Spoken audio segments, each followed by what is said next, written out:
welcome to our channel. Today, we delve into the chilling realm of horror stories that will keep you on the edge of your seat. So dim the lights, grab a cozy blanket, and get ready for a thrilling ride through tales that will haunt your dreams.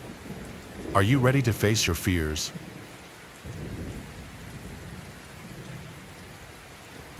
I used to deliver Chinese food for a local restaurant. I was just a teenager in high school at the time, and whatever job I got wasn't going to be for more than a year or two. I'd say this job was fairly typical to most first jobs or retail and food service jobs because it had some slow and boring days and some busy and stressful days. As the delivery driver, though, I was always thankful to not have to be working in the store and dealing with mobs of customers. On this night, I started at 6 p.m. It was a Friday, so I was working a late 6 to 12 shift. As soon as I clocked in, I was delivering orders non-stop for the next 2 hours, with no time to breathe in between them. At 8, orders were slowing a bit, but I still had a few more to deliver before I could take my lunch. So I grabbed the 3 orders and set out to get them done before 9. The first one was close, but the next 2 were further out. This isn't uncommon, as our town isn't all packed together. I got to the second house and dropped it off, then headed out to the final stop. It was 10 minutes from where I was, and the tag said it wasn't paid for yet. All I was thinking about during this drive was the break I'd get afterward. Going back and forth for 3 hours straight tired me out more than usual this night. I pulled into the neighborhood and followed the GPS until I got to a back portion where the whole atmosphere quickly changed. I turned down a thin road of cracked pavement and potholes with barely visible small houses on the side, covered by the thick bushes and unkempt lawns. When the GPS told me I'd arrived, I stopped the car but didn't see a house. I turned my brights on, and ever so faintly, I could see the outline of a small house pretty far from the road I was on. I then looked at the grass leading up to it and realized there was actually a driveway. It was just engulfed in vines and tall grass. I would never have seen it if I hadn't seen the house first. Knowing I would be unable to even drive on it, I put the car in park, got out with the bag, and began to walk through the overgrown driveway. I couldn't believe how awful it was to walk through, and I couldn't imagine anyone letting their driveway get to this point. Getting closer, though, I could see more of the house. It was very small, kind of like a trailer home, and looked to be in a matching condition to the driveway, with vines growing over the windows and bushes covering every inch of the nearly decaying house. As I made my way up to the front door, I knew something was wrong. I knew it in my gut and in my head, but I was just some kid with a first job that was scared to lose it, so I felt like I had to do my job, which was to deliver the order to this address. I pushed all my bad feelings aside and knocked on the door. Right away, I heard footsteps coming up to the door. It opened, revealing a young lady behind it. At first, in the dim lighting, she looked very normal, and I felt a huge relief. But it only took a few more seconds to realize that her normal look was eerily out of place with the house in this condition. There was no way she could be so well dressed and taken care of. As these thoughts scrambled through my head, she opened the screen door and said in a creepily calm tone, "Come in." Everything hit me in that moment as I stumbled back a few steps and decided that I needed to leave right away. I turned around, and only a second after beginning to leave, I heard a thud from the side of the house. I looked over, seeing 2 men running out from behind the house and sprinting through the bushes toward me. I dropped everything and started running. I did everything I could to get through the thick grass and vines, but just as I reached the end of the driveway, I stumbled to the ground, tripping over something. I hurried up, hearing their footsteps closing the distance on me. I couldn't even get myself to look back as I ran straight to my car, turning it on. The men immediately stopped and ran back to where they came from. With my whole body still shaking from the adrenaline, I turned the car around and drove away. Of course, I let my boss know what happened, and he urged me to call the police and report it. I was really relieved to know he didn't care about the order and only for my safety, which, looking back on it, would have been horrible if it were any other way.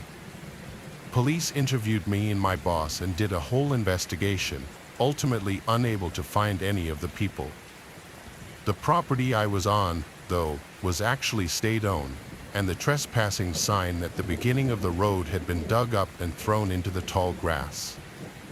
Their intentions are unknown, but it seems like the most obvious possibility is the answer. I just hope nobody else has to go through what I did, or if they do, I hope they can be as lucky as I was to get away.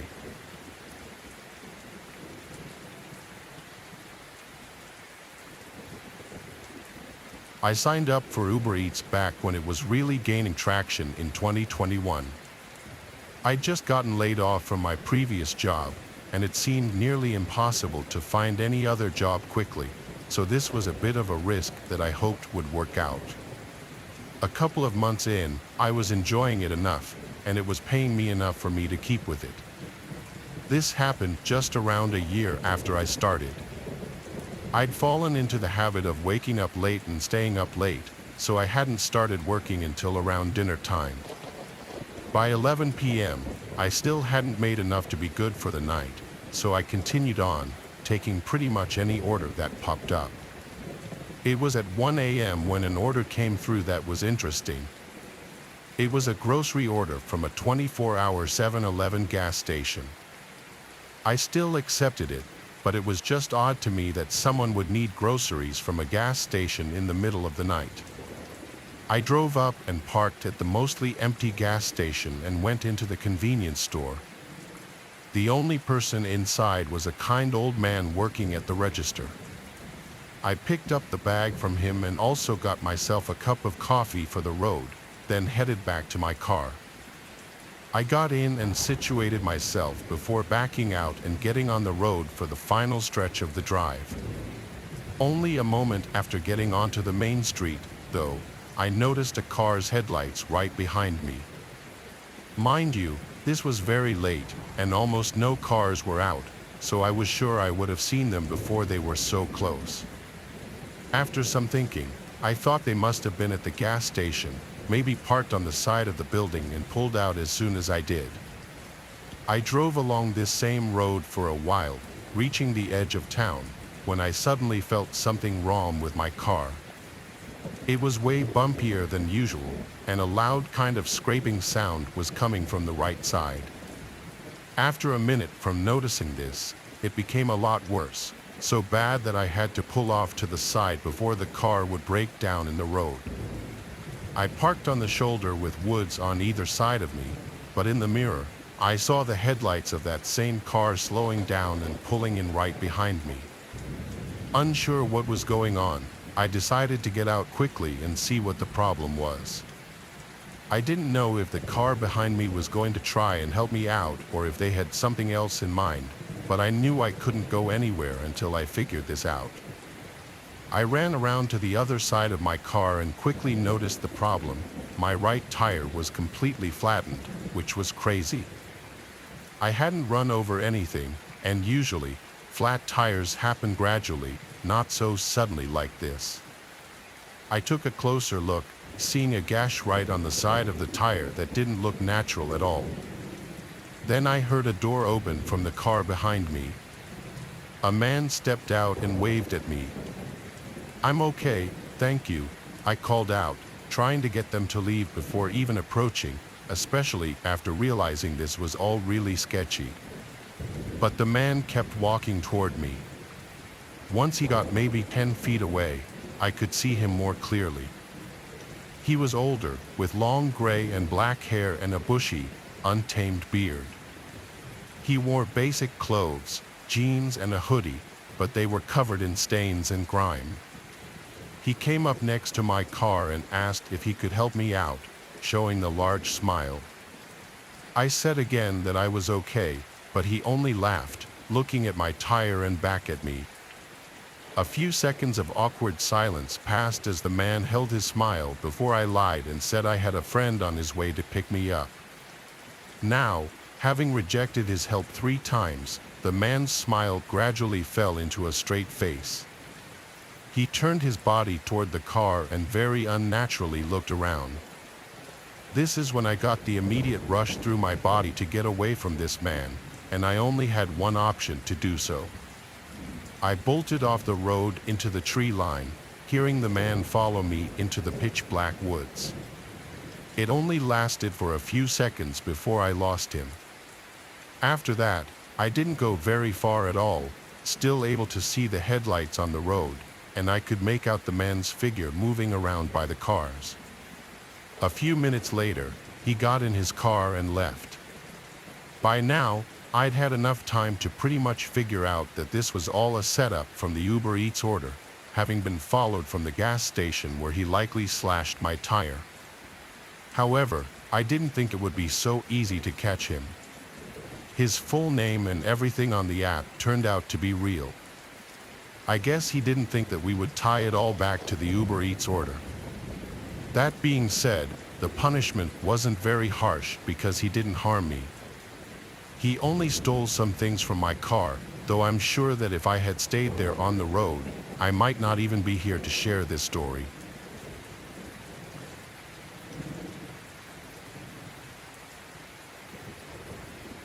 I'm currently 25 years old, although at the time of the story, I was 20. I live in Newark, Delaware, a usually small and quiet town that is until college season rolls around in the fall and spring. Newark is home to the University of Delaware, which is a large and widely respected school in the U.S. It also has a reputation for being a big party school, so when the college kids arrive, things get a lot more lively. Anyway, I work as a bicycle delivery guy at Jimmy John's, a job I still work at as of me telling this story. This event took place during a Tuesday or Wednesday night in the spring, either late April or early May, I can't remember exactly. It was my typical 7 p.m. to 2 a.m. shift. The Jimmy John's I work at is open until 2 on weekdays and 3 on weekends. This means we're one of the few places still open in town aside from the bars, so a lot of drunk college kids storm the place wanting to order. Needless to say, it gets pretty hectic. Deliveries would pop up like crazy, which did get very annoying, but it meant a lot of tips, so I always put up with it. This was my last night working the shift, and just as 2 a.m. was about to roll around, one last delivery came in, and I was next in line to take it. This annoyed me, as I just wanted to end my shift and go home to get some sleep. I sucked it up and took the delivery since I didn't have a choice. I knew the street by heart and knew where to go immediately. I should mention that the reason we do bicycle deliveries is that the roads tend to be busy sometimes during college season, so using bicycles sometimes allows us to do deliveries faster. I rode my bike as fast as I could to the house in less than 10 minutes.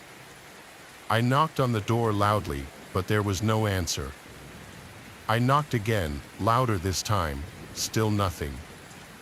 I became a little pissed when I remembered if someone didn't come out, I'd have to take the order back to the store, meaning this delivery would seriously be wasting my time.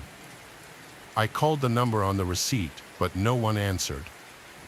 I was getting ready to call the store when I first heard it, rustling sounds coming from some bushes directly across the street from me. I figured it was probably the wind, but decided to look anyway. When I did, I felt my stomach drop as a strong sense of dread flowed through me. I saw the dark figure of a person directly across the street from me, in someone's yard, crouched behind a few bushes. Even though I couldn't make out any facial features, I knew that he, or rather, I figured it was he was looking right at me. My heart was racing, but it didn't seem like he noticed that I noticed him. I pretended to not notice him and knocked loudly on the door again. Still, there was no answer. I began to grow more and more panicked, wondering whether or not this could be a trap. I did a quick glance, and the person was still crouched behind the bushes, watching me. I just wanted to get the hell out of there, so I decided to just continuously knock on the door as loud as possible until someone answered. It felt like hours that I was knocking, but eventually, someone stumbled out from one of the rooms and sluggishly answered the door, sounding pissed. When I told him about the order, he told me that he didn't order, so it was probably his roommate instead. To my misfortune, the person who actually ordered was upstairs in his room, passed out drunk. How he could have passed out so quickly after he ordered is still beyond me. The guy went upstairs to try and get him. Not even a minute after he went upstairs, I suddenly heard more rustling and did a quick glance back. When I did, I noticed the man had moved a little closer, probably to get a better view of me. I could tell he was still watching me. My fear intensified. I almost wanted to come inside to get away from the man watching me, but I figured he'd steal my bike, meaning I couldn't do my job anymore. Plus, I didn't know if this person was armed and if he would actually try something if I went inside, which would put the two of them in harm's way. Luckily, he was only upstairs for a minute. He said his roommate's door was locked and that he wouldn't answer the door when he knocked. At this point, I really wanted to get out of there, so I told him he could sign for his roommate's order. He hesitated at first since there wasn't a tip charged to the order, but a tip was the last thing I was thinking about at this point. I insisted over and over, and eventually, he signed for his roommate. I handed it to him and gave him a quick thank you. When he shut the door, I hurried to my bike and hopped on, ready to get the hell out of there. But just as I put the kickstand up, I heard the man suddenly lunge out from behind the bushes. I quickly turned to my left and saw that the man was now dashing toward me. I was able to see he was wearing what looked like jeans, boots, and a black hoodie with the hood over his head, and what I think was some sort of mask on his face, as I could only see his eyes. Although I'm not 100% on this, it looked like he was holding a blade in one of his hands. I knew I had to act quickly. I couldn't make a U-turn because he'd probably catch me before I could get away. To make matters worse, all the surrounding streets led to dead ends. My only chance was to head to a bike trail that was nearby. Even though it wasn't lit up and I didn't have a light on my bike, I knew it would be my only chance. I pedaled faster than I ever had before onto the pitch-black trail and rode it, all while looking out for shadows and listening for footsteps. Luckily, the trail wasn't long, and I knew it by heart. Still, I was extremely paranoid by this point and got startled whenever I heard any noise at all. I didn't see the man while I was on the trail, however, and I made it back to the store safely. I was hyperventilating like crazy as I tried to wrap my head around what the hell just happened. I didn't tell my boss or coworkers, nor did I call the police since I didn't get a good look at the man. I simply got my stuff and clocked out and went to my car, putting my bike in the trunk, so thankful I decided to drive that night. I made it home safe without anyone following me, and that was that. I never saw the man again. I don't know what he wanted, whether he wanted to rob me or worse. I haven't worked another midnight shift since then, and now I carry nunchucks on me whenever I do any kind of night shift. New York isn't known for being a dangerous town, so the fact that this happened here truly showed me that anything can happen anywhere to anyone at any time, no matter how safe or dangerous the area may be.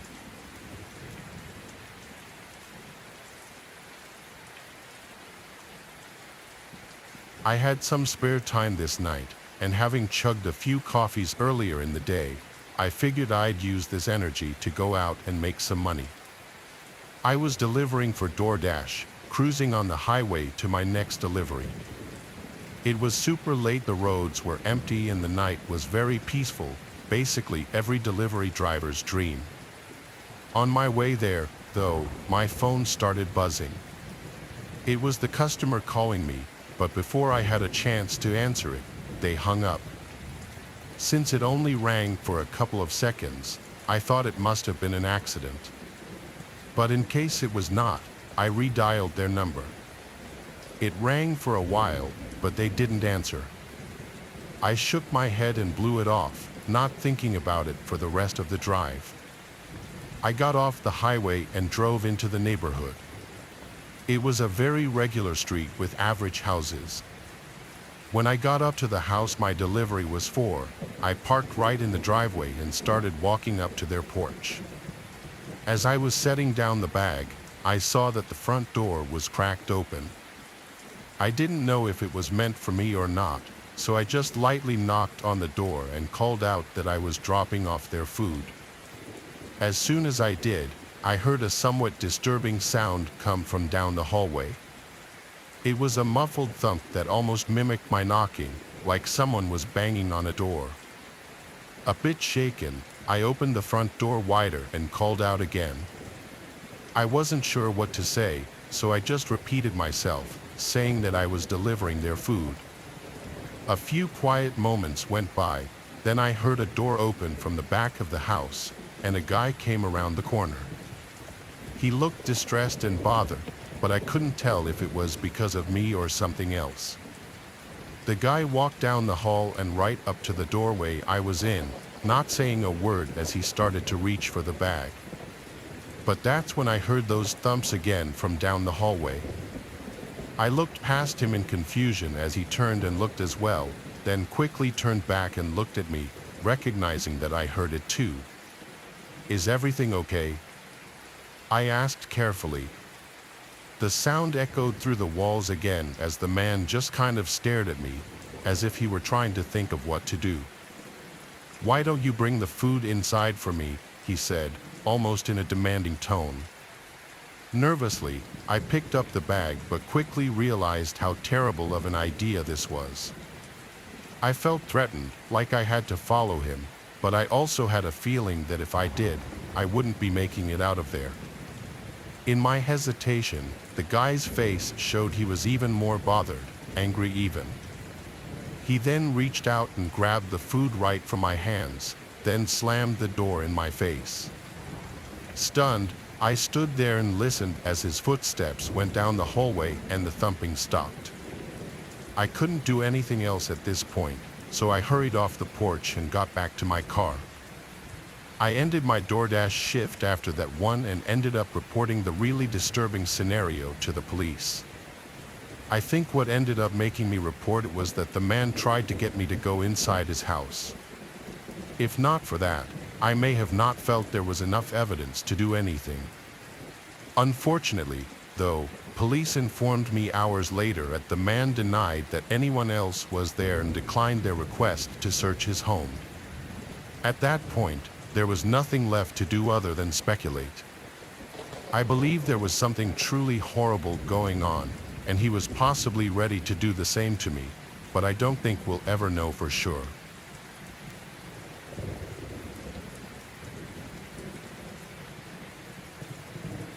I used to deliver for Uber Eats.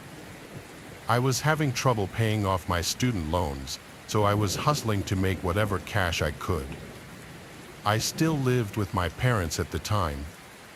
It was late at night, and I was picking up an order from some fast food place in Wilmington, North Carolina, and delivering to a house about 20 minutes away. I often did late-night deliveries in Uber rides because the pay was higher, and I could bang out more deliveries and rides without traffic. I was already en route to the address, leaving the more populated residential area of Wilmington and heading in the direction of the quieter part with all the forest and farms. Most of the roads over there were pitch black and devoid of any other cars at that late hour of the night. I turned off the main road onto a side road with a dead-end sign.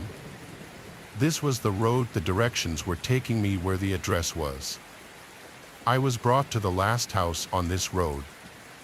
The lights to almost every little house on the stretch were off. It was just pitch black, even the house that I was supposed to be delivering the food to. I had to keep my car headlights on just to see and so I wouldn't trip on anything. I was also using my flashlight on my phone to navigate my way to the porch of this house. I'm not lying when I say there was not a single light on. I even felt the overgrown grass rubbing on my shins as I walked to the front door. This didn't feel right.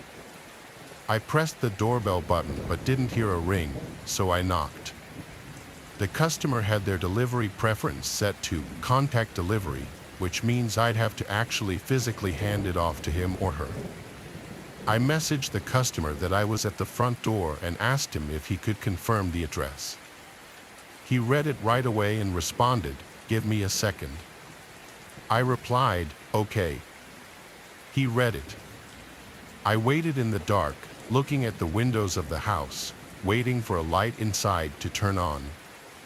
I was thinking there's no way this is the right house. I followed up again, asking him if he could type out his address. He started typing. It took a while before he sent a message saying, "I see you. You're at the right house." The next thing I realized was that there were no cars anywhere. This was making no sense. I asked the customer to confirm what kind of car he sees outside. He replied that he sees my light.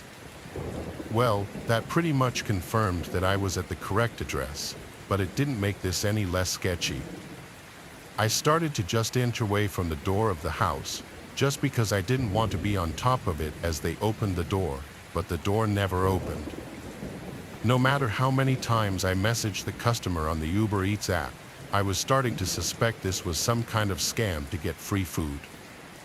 Then I heard a voice come from outside in the darkness surrounding me. It was a male's voice calling, "Over here." I started to wave my flashlight all over the place, trying to reveal whoever just said that. I said out loud, "I'm leaving the food on the front porch over here." I didn't know who I was talking to, nor could I see them. I was terrified I was about to be attacked, so I walked back to my car, not trying to draw attention by running. When I got to my car, I heard this distinct air leaking sound that I could immediately recognize as the sound of air leaking from a slashed tire. I took a look and saw that both the tires on the left side of the car were slashed and leaking air. I could only assume in the moment that the two tires on the right side had also been slashed. I got into the car and locked the doors. First thing, all four tires showed low tire pressure warnings on the dash. Panic started to set in. I was deciding on whether to call the police and wait in the car or make a run for it into the dark to a nearby house. I was about to pick the second option. I turned off the headlights on my car and was about to get out of the car, but I noticed someone standing outside my window. I screamed my soul out, and then I realized that there were at least 4 people standing outside of my car, one at every window. They all had on masks covering their faces. I was surrounded. One of them yelled at me to get out of the car now. I didn't know if one of them had a gun or not, and I knew that if they did, by the time I turned on the car and attempted to drive away with 4 flats, I'd have been shot dead already. I yelled through the window asking if they were just looking to rob me, and one of them said if I gave them everything on me, they'd let me go. I agreed to do so and unlocked the door. The second I did, the guy outside my door opened it and forcefully pulled me out. At this point, I was beaten and kicked by at least 3 of the guys. They grabbed everything off of me, my smartwatch, my shoes, my wallet, my phone, and even some things out of my glove compartment in my car. I was left on the ground as however many men there actually were ran away into the darkness, and I was alone that I blacked out from here, and the next thing I remember is waking up, probably half an hour later, still lying on the grass next to my car.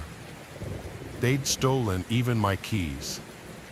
I managed to get up and navigate myself to the nearest source of light I could find in the distance, which was a small house all the way up the street closer to the main road.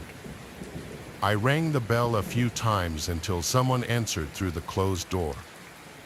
I said I'd been injured and robbed and needed to use a phone. Luckily, the woman was willing to help and allowed me to use a phone to call the police and then to call roadside assistance to have my car towed. Lastly, I called my dad. After the police showed up, I was taken back to my car, and they did a short investigation and took as much information as I could give them. After my car was towed away, my dad came to pick me up and bring me home. We left after my car was towed away. My phone's last location was down the street from the incident, and it hadn't been turned on since the night before, meaning they probably destroyed the phone.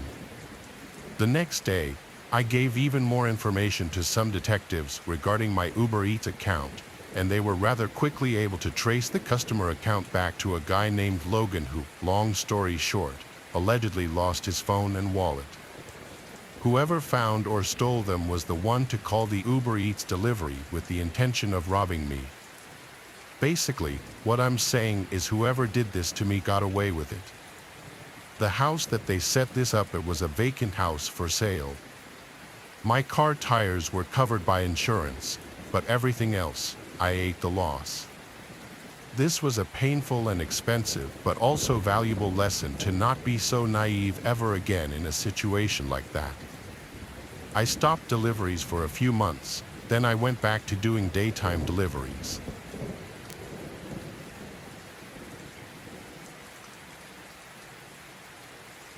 It was supposed to be one of, if not the last, delivery of the night for me. I was working at this pizzeria called Leonardo's.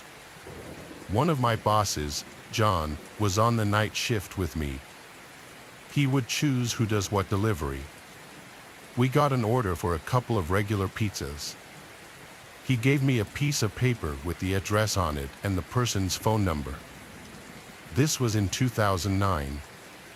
I didn't have a cell phone with GPS, just a bare-bones flip phone. I also didn't have one of those Garmin GPS devices. I still had to use an old-school book of maps to find my way around when doing deliveries. The name of the street for this house I was delivering to was something along the lines of Willows Road. I can't remember the house number, nor do I remember the name given for the order, but I do remember having the hardest time finding the place. It was in this really rural town with nothing but woods, farmland, and more woods. The lack of streetlights also didn't help. I had to pull over a few times and turn on the interior lights as I checked the map again. It was a very stress-inducing situation. Whenever I couldn't find a house, I was on a very quiet, dark, and confusing road when I decided to just call the number on the paper my boss gave me. The phone rang a bunch of times. It seemed that there was no answering machine set up. It had to have rung about 10 times before someone picked up. I waited for someone to say hello. When no one did, I said it, and then a voice on the other end said it back. It was a low, deep, yet soft voice. I said, "This is the pizza guy. I'm just having a hard time finding your place." He explained that his driveway was easy to miss and looked like just a dirt trail.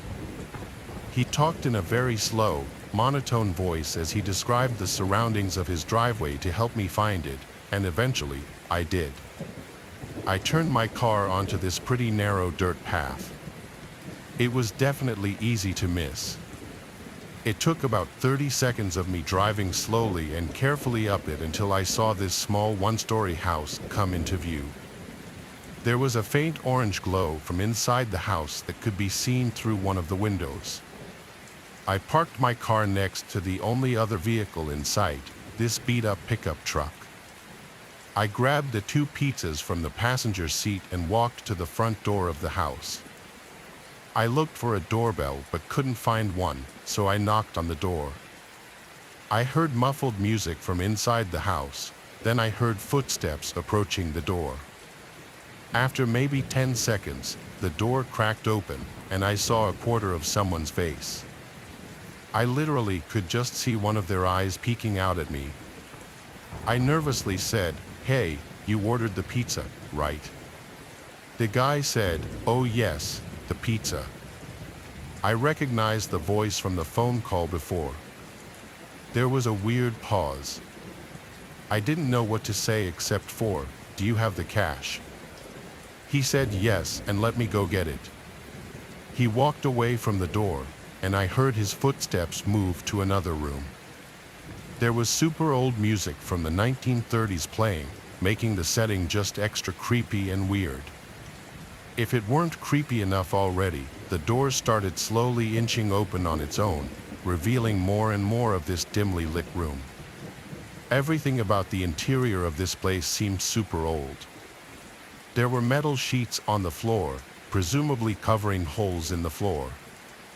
The couch looked like it was from a different century. Hell, all the furniture did, and the music was coming from a vintage-looking record player, one of those with the big horn-like thing on top. That's all I could see at first from just sneaking a nosy peek inside the place, but what really was off-putting was the smell. It smelled like death in there. I waited respectfully for the guy to come back with the money from wherever he went. When enough time passed that I felt like it was getting weird, I knocked on the open door, took a peek inside, and said, "Sir." The man's voice came from another room, saying, "Yes." "Would you mind coming into the kitchen, please?" My coworkers and bosses always advised against stepping into anyone's house if you didn't have to. That advice seemed especially relevant for this circumstance. I heard what the man said, but I still responded, "Can you repeat that?" He repeated, "Can you come to the kitchen, please?" I stepped inside and I honestly felt like my feet were going to crash through the floor. The place was so old that the floor actually caved in a bit as I stepped around. The house was very linear. I looked to the right and saw the entrance to the kitchen where his voice was coming from. I looked to the left, and there was a narrow hallway with a bunch of doors on the right side. At the end of the hallway, there was this guy with his back to me, slowly dancing in the creepiest way imaginable. The man was feeling himself. I don't mean he felt confident. I mean he was literally feeling his body as he moved in this really off-putting way. In any other circumstance, I would have laughed, but I was downright disturbed by the kind of house I had just walked into. I turned away and looked toward the kitchen, still holding these 2 pizza boxes. I took a few steps toward the kitchen before I even noticed the person peering around the edge of the wall separating the kitchen from the living room. It was that man's face again, still only showing like a quarter of his face, just one of his eyes creepily peering at me. The only thoughts I had in this moment were, "What the hell?" and "Should I just leave?" "Leave?" I repeated what I said at the front door moments ago, asking him again if he had the cash. The man didn't respond. He started to just giggle, or I don't even know what I'd call it because the laugh was so deep and pitchy, but it was so subtle and soft. Then he called out, "Randall," in a startlingly loud voice, much louder and more commanding in tone than his previous soft-spoken monotone voice. I was at my limit of how much weirdness I could take. I turned around and started walking back to the front door. As I took a look down the hallway, as I was about to walk outside, I noticed that the guy who was dancing seconds ago was now simply just standing there, looking back at me. I left through the front door and closed it behind me. I hurried back to the car, for some reason still holding the pizzas. I threw the pizza boxes in the passenger seat and got back in the car as quickly as possible. As I was backing my car up to clear the pickup truck next to it so that I could do a 3-point turn, I looked back at the house. The door was fully open again. My heart started beating even quicker at the thought that one of them was outside my car, about to attempt to open one of the doors. Maybe they were, and I'll never know, but I managed to get my car down that dirt driveway and back onto the road. I had to return to the pizzeria. I called John to let him know what happened. He wasn't mad at me. When I got back to the pizzeria, everyone left. When I told them what happened, I can honestly see how it sounds like a funny situation when explaining it to others, but it was not funny in the moment. Whatever was going on in that house wasn't normal, and I don't think they had any intentions of buying pizza. I've had multiple dreams where I would see that man's face just peeking around from behind a wall. After that, I didn't enter anyone's houses or apartments while doing deliveries.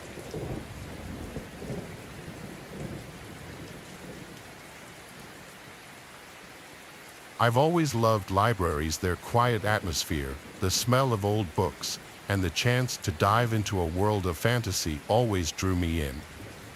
So, when I got a job as a librarian at an old library on the outskirts of our town in the USA, I was over the moon. But my joy quickly turned to fear when I realized this library harbored eerie secrets. My name is Carrick, and this story happened to me last fall. I was a new employee at the library, which was built at the beginning of the 20th century. It was huge, with high ceilings and walls covered with shelves of books. Most of them were old, with yellowed pages and worn covers, but that didn't scare me. On the contrary, I was captivated by the atmosphere. The first few weeks were ordinary. I helped visitors find the books they needed, organized new arrivals, and occasionally conducted tours for school children. But one evening, when I stayed at work later than usual, something strange happened. It was already 9 o'clock in the evening, and I was about to lock up the library when I heard a strange noise. It sounded like a quiet whisper coming from the far end of the library. At first, I thought it was the wind, but as I got closer, I realized they were voices. They were talking to each other, but I couldn't understand a word. I followed the sound and found it was coming from the section of old books that no one had touched for years. This part of the library was darker and colder than the rest. I turned on the flashlight on my phone and began to examine the shelves. The books were covered in dust, and at first glance, nothing seemed unusual. But when I touched one of the books, the whispering suddenly stopped. A chill ran down my spine. It felt as if someone or something was watching me. I decided it was just my imagination and went back to work. But the next day, it got even stranger. When I arrived at work, I saw that the books on the shelves had been rearranged. None of my colleagues could have done it, as I was the last one to leave the library yesterday. Days passed, and the situation only worsened. Every evening I heard the same whispering, and every morning I found books out of place. I started losing sleep and felt constantly exhausted. My colleagues began to notice my unhealthy appearance, but I couldn't tell them the truth, fearing they would think I was crazy. One evening, when I again stayed late at work, I decided to solve this mystery. Armed with a flashlight and a camera, I returned to that section of the library. I started recording everything, hoping to catch something on video. The whispering was louder than before, and I felt the hair on the back of my neck stand up in fear. Suddenly, I saw it. A shadow darted between the shelves. I began to chase it, but it disappeared. I checked the camera recording, but it only showed an empty space. Then I noticed one book sticking out from the shelf more than the others. I pulled it out, and a hidden passage opened before my eyes. It led to an old room that seemed to have been abandoned for many years. The room was cold, and the air was thick with dust. On the table lay old records and diaries. I began to read them and discovered the horrifying truth. This library was built on the site of an old cemetery. During construction, workers found ancient graves, but instead of reporting it to the authorities, they just walled them up. The souls of those buried here were angry and could not find peace. They tried to communicate with the living through the books, leaving messages and moving them. I realized they wanted only one thing: peace. I decided to help them and the next day contacted the city authorities. After lengthy negotiations, they agreed to exhume and move the remains to another location. Once this was done, the whispering stopped. The library became quiet, and I felt the fear gradually dissipate. But I will always remember that eerie whispering and those shadows that haunted me at night. Every time I pass by that old section, I feel a shiver down my spine, reminding me of the echoes of the past that have now found their peace.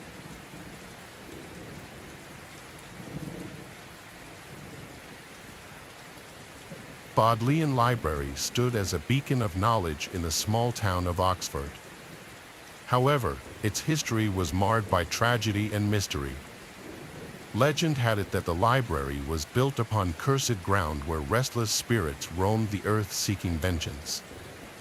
One fateful night, Luna, a dedicated librarian, found herself alone in the library after hours. As she went about her duties, she heard faint whispers echoing through the empty halls. Brushing it off as her imagination, she continued her work until the whispers grew louder, more insistent. Suddenly, the books on the shelves began to fly off, pages fluttering in the air as if guided by an unseen force. Terrified, Luna fled to the safety of her office, only to find the doors sealed shut by an unknown presence.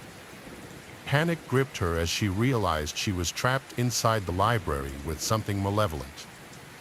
Desperate for answers, Luna delved into the library's archives, uncovering the dark history of Bodleian. Centuries ago, the land upon which the library stood had been cursed by a vengeful witch, cursing all who dared to trespass upon it. Determined to break the curse and free herself from the library's grip, Luna embarked on a perilous journey through the hidden chambers and secret passages of Bodleian. Along the way, she encountered the spirits of those who had perished within its walls, their anguished cries echoing in the darkness.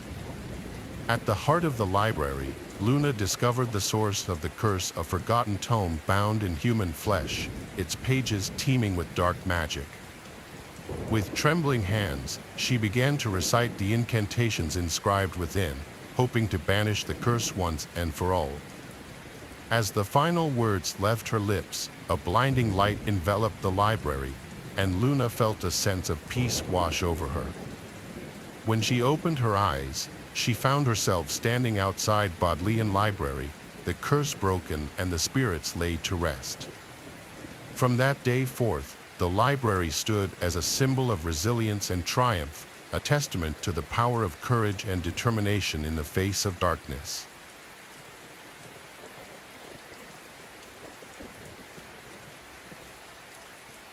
Osaka University boasted one of the most extensive library collections in the country, drawing scholars and students alike to its prestigious halls. Yet beneath its grandeur lay a dark secret that few dared to speak of. Rumors whispered of a hidden section of the library known as the Dark Night, where forbidden knowledge and ancient tomes were kept under lock and key. Curiosity led Karina, a freshman at Osaka, to seek out the elusive section despite warnings from her peers. Late one night, Karina ventured into the depths of the library, following a trail of flickering lights and echoing whispers. As she entered the dark night, she felt a chill run down her spine, the air thick with the scent of decay. Among the dusty shelves, Karina discovered a tome bound in black leather, its pages adorned with strange symbols and sigils. Ignoring the warnings etched into its cover, she began to read aloud from its pages, unaware of the dark forces she was about to unleash. Suddenly, the shadows around her began to stir, coalescing into sinister shapes that loomed over her like specters of the night. Terrified, Karina tried to flee but found herself trapped within the dark night, the walls closing in around her. Desperate for escape, Karina searched for a way out, stumbling upon a hidden chamber concealed behind a tapestry. Inside, she found a mirror adorned with ancient runes, its surface shimmering with an otherworldly glow. With no other options left, Karina reached out and touched the mirror, hoping it would transport her to safety. To her astonishment, the mirror rippled like water, and she found herself standing outside Osaka University, the shadowed stacks disappearing into thin air behind her.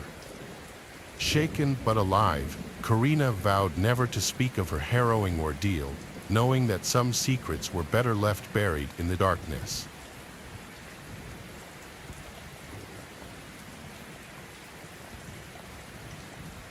When I was younger, I used to go to the library many times after school. This takes place when I was a freshman in high school. Back then, I did not have access to a computer with internet at home, so many times, when I was walking home from school, I would stop at the library.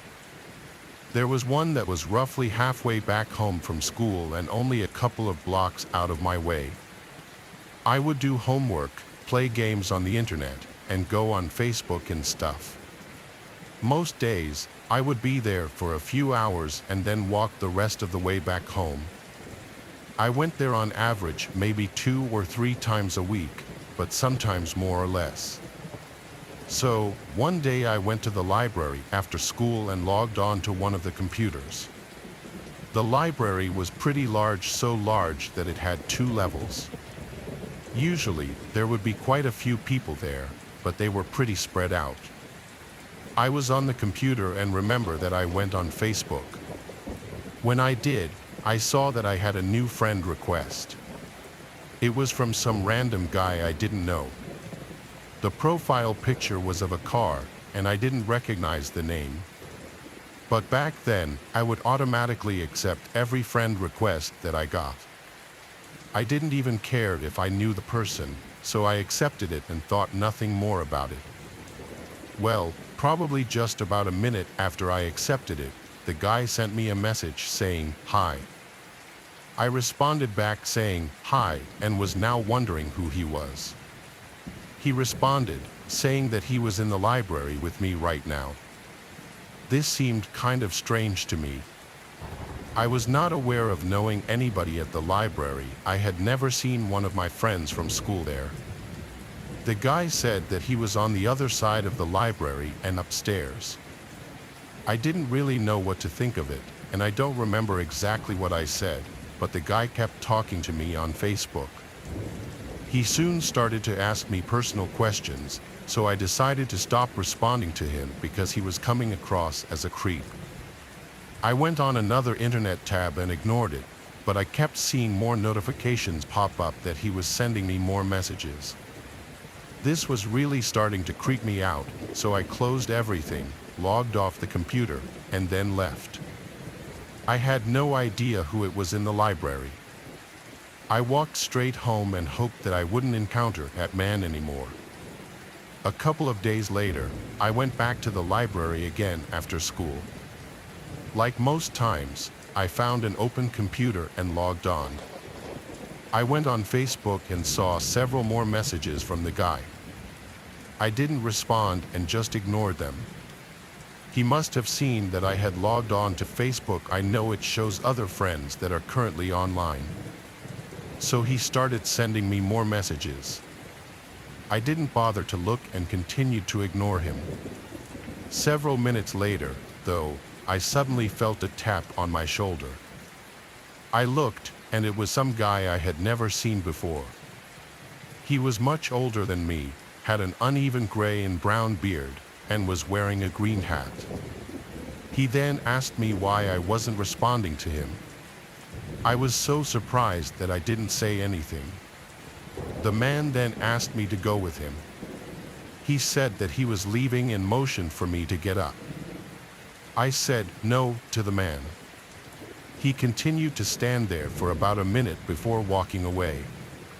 But the man only walked over towards the front of the library near the doors. I watched him sit down in a chair near the entrance and face me. I wanted to leave, but he was sitting right by the doors, and I would have to walk past him. He was just kind of watching me, and I felt like if I left, he would follow me or something. I stayed at the computer for a while. Every time I looked over towards the doors, I saw that the man was still there and often looking at me. I called my mom. Luckily, I had just recently gotten a cell phone. I told her about the situation and asked her to come and pick me up. She agreed. She had just gotten out of work, so it took her about 20 minutes to get there. But when she did, she walked into the library, and then we were both able to leave. When we got near the doors, the man kind of walked away. After leaving, my mom called the library and reported the whole thing. They were very quickly able to find out who the man was. The police even got involved, and the man ended up getting banned from that library. So, I was able to go back not too long after, and I never saw him again. Thankfully.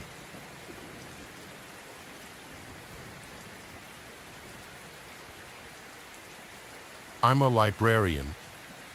This is something that happened a few years ago at the library that I used to work at. This library was pretty close to my apartment, so close that occasionally I would walk to and from work. Now, it was about a 15-minute walk, so I only really did this when the weather was nice or if I wanted extra exercise or just felt like it. The library that I worked in I would describe as pretty average-sized. It was not that small, but also not too large. I really enjoyed it for the most part. Well, one night I was working until the time we closed at 8 p.m. I had walked to work that day, so I would be walking back as well. Things quieted down in the library significantly in the last hour that we were open. By the time 8 p.m. rolled around, I was the only person there. I then went over, I locked the doors and then went around the library, making sure that everything was in order. After that, I was able to leave. I started walking home, which would be on several different sidewalks. Normally, when I would walk home after a closing shift, I would be the only person on the sidewalk for most of the way. It really wasn't that common of an area for people to walk, especially at night. But on this night, literally within the first minute, I heard somebody walking behind me. I looked over my shoulder and saw a hooded man wearing a gray sweatshirt trailing me a ways back.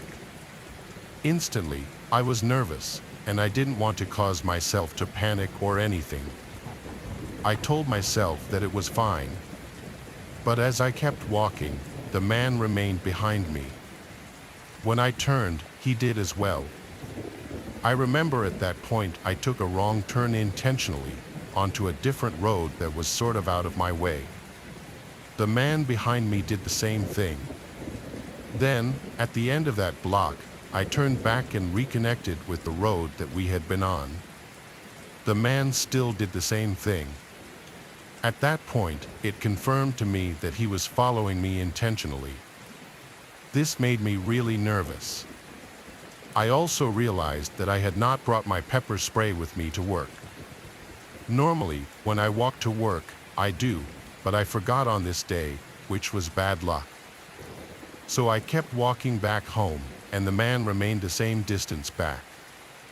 Soon, though, I reached a McDonald's restaurant. Never in my life was I so happy to see one. They were open, and I walked inside. When I did, the man did not go in but seemed to stop somewhere in the parking lot. After going in, I waited and texted my friend Mina. I told her of the situation and asked her to come and pick me up. She agreed, and luckily she lived very close to me, so within 5 minutes, she had arrived. I quickly left the restaurant and went into her car. We drove away, and I did not notice the man when we left.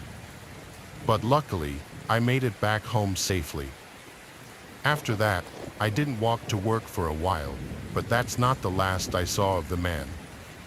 This was probably almost a week later, and I was working another closing shift. I was behind the counter where I would usually work. From my view, I could see several bookshelves as well as some of the computers that we had. I remember at about 7:30 p.m., the library had become very quiet. I had only noticed a couple of people here and there, and some had left. Then I casually looked around and noticed that the same man who had followed me home was sitting at one of the computer desks. He looked up at me, and it really creeped me out. I tried my best not to look at him, but when I glanced back over, he was gone. I was really glad to see that soon it was 8 o'clock. I just hoped that the man had actually left the library. I went over and locked the doors like usual, then I went around the library to make sure everything was in order.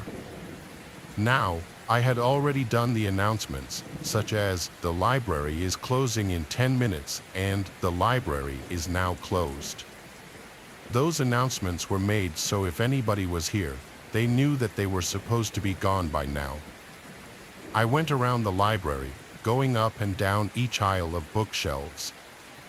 Everything was empty, but when I approached the back corner of the library, I heard a noise. I looked over and saw that the same man was still here, and he was entering the aisle that I was in. My heart instantly started racing. I told the man that we were closed. He didn't answer me or say anything but kept approaching. I moved away and ran out of the aisle. I went to the next one over and heard the man coming after me. I then ran out of that aisle and quickly into another one, trying to confuse the man. I was able to stay ahead of him, going from one aisle to another like it was a maze. I heard footsteps in the distance but couldn't tell exactly where the man was. I then slowed down and tried to listen better. When I did, it seemed like he slowed down too. Very carefully, I moved out to another aisle. I needed to get to the front of the library where the doors were. I slowly moved over to the side wall and then went alongside it. I heard the man starting to approach, so I had to stop. I went around a corner into a little nook area where a comfortable chair was for reading. I went behind the chair and hid. The man walked closer but did not know exactly where I was, so he didn't go to the exact area but got within maybe 30 feet. He passed by and moved a little farther down from where I was. Then I carefully and quietly moved out from my hiding place. I walked back along the side wall until I could see the front doors. When I did, I started sprinting for them. When I did this, it gave away my location. The man started running after me, but he was a long way away. I made it to the doors and went outside. Then I got to my car, quickly went inside, and then watched the front doors. But the man did not leave. I called the police and waited there in my car. The police got there a short time later. They went inside and soon came out with the man. I was very grateful to have escaped. Looking back, I honestly don't know how I did it. I worked at that library for a few more months and then changed locations to where I currently work.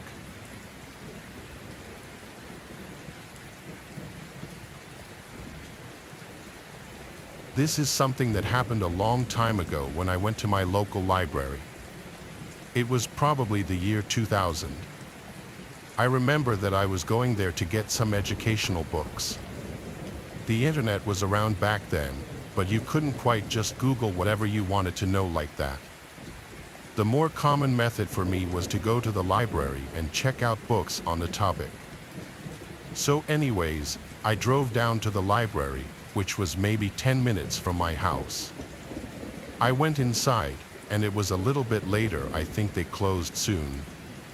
I just know that I was about the only person inside. The library was somewhat large, and I made my way to the aisle of bookshelves where I was looking for. Then I began trying to find the best books to check out. I spent a few minutes looking at books and comparing. During this time, after a while, I heard someone approaching. The library had been especially quiet. Everybody knows libraries are usually very quiet, but with hardly anybody there, it was to another level. The footsteps sounded like they were about to enter the aisle that I was in. So naturally, I looked up. But when I did, I didn't see anybody at all. It was like they had stopped right before they reached the corner of my aisle. I thought that maybe it would be a librarian telling me that the library was closing soon or something, but no, nobody seemed to be there at all. I then went back to what I was doing. I was very focused on comparing the books because I wanted to get the best ones. Several more minutes went by. Then I remember casually looking up and glancing over to the end of the aisle. When I did, I suddenly noticed that there was a woman standing there. She was almost leaning around the corner and looking at me. This woman appeared to be a little bit younger, had blonde hair, but was wearing these strange-looking sunglasses, and she was looking right at me. I looked away because it was just really strange and focused my attention back down on the book that I was holding. But when I did, I realized just how strange this was. I also realized that this was likely the same person who I had heard approaching, but that was like 5 minutes ago. Had she been standing there this whole time? I looked back up again from the book and glanced in her direction. She was still staring at me and hadn't moved. I kept looking at her, surprised and confused. I didn't know what to say or do. Finally, as I was looking at her, she suddenly moved back very quickly and went out of my sight. I then walked over to the end of the bookshelf where she had been and looked out. I was wondering where she had gone, but I couldn't see her. She likely had gone to another aisle. That little situation was very strange. I then hurried up and finished selecting books. I picked out 3 different books and then headed to check them out. When I did not notice seeing the woman at all. I then checked out my books, left the library, and went home. Now, I had these books for about 3 weeks and then had to return them to the library. I remember that night I knew that I was going to be in the area, so I brought the books with me. The library had a drop box outside, sort of near the side of the building. You could just drop the books out there at any time of day. The library did not have to be open. So on the way home that night, probably around 10 p.m., I stopped by the library. I parked in the empty parking lot and walked up to the drop box with the books. Now, to the right of the library building, kind of near the drop box, there was a little park area. It was just a few picnic tables and a little open space of grass. Beyond that was a bit of a wooded area.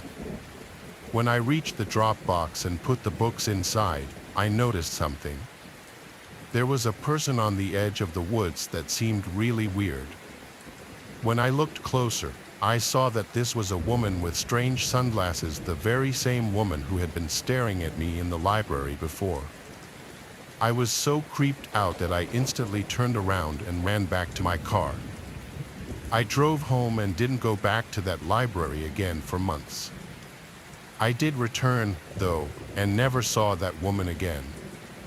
I still don't know who she was or what she was doing.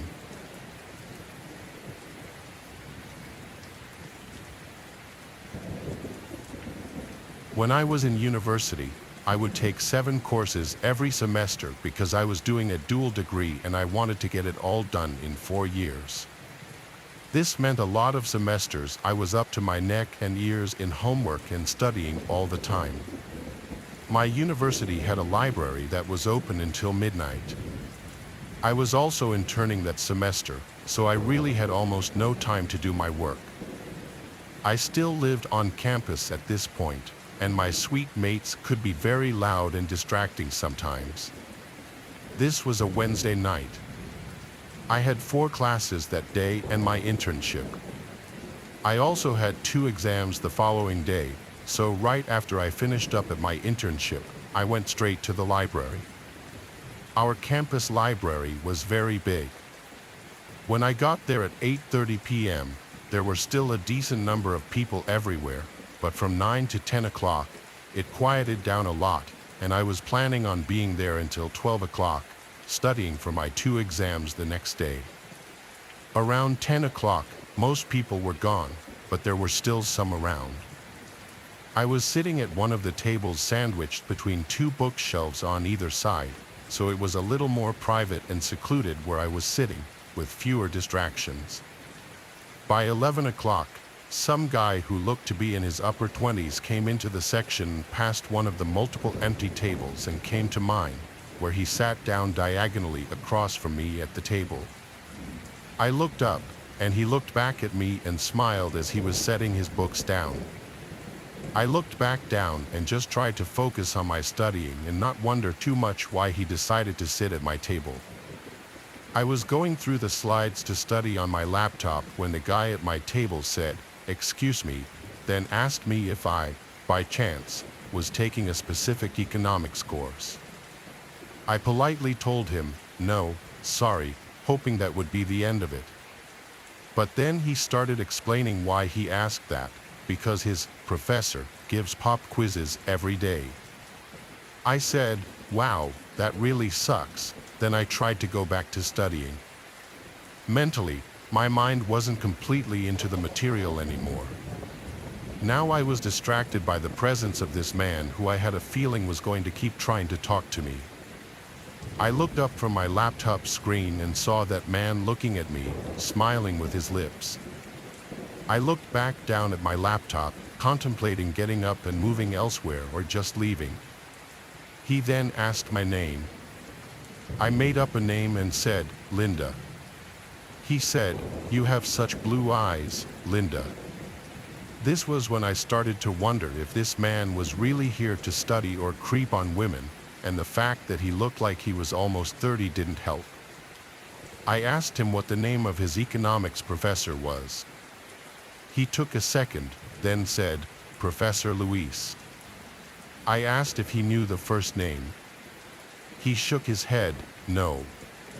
I went straight to web and looked up any professors with the last name Luis at our school.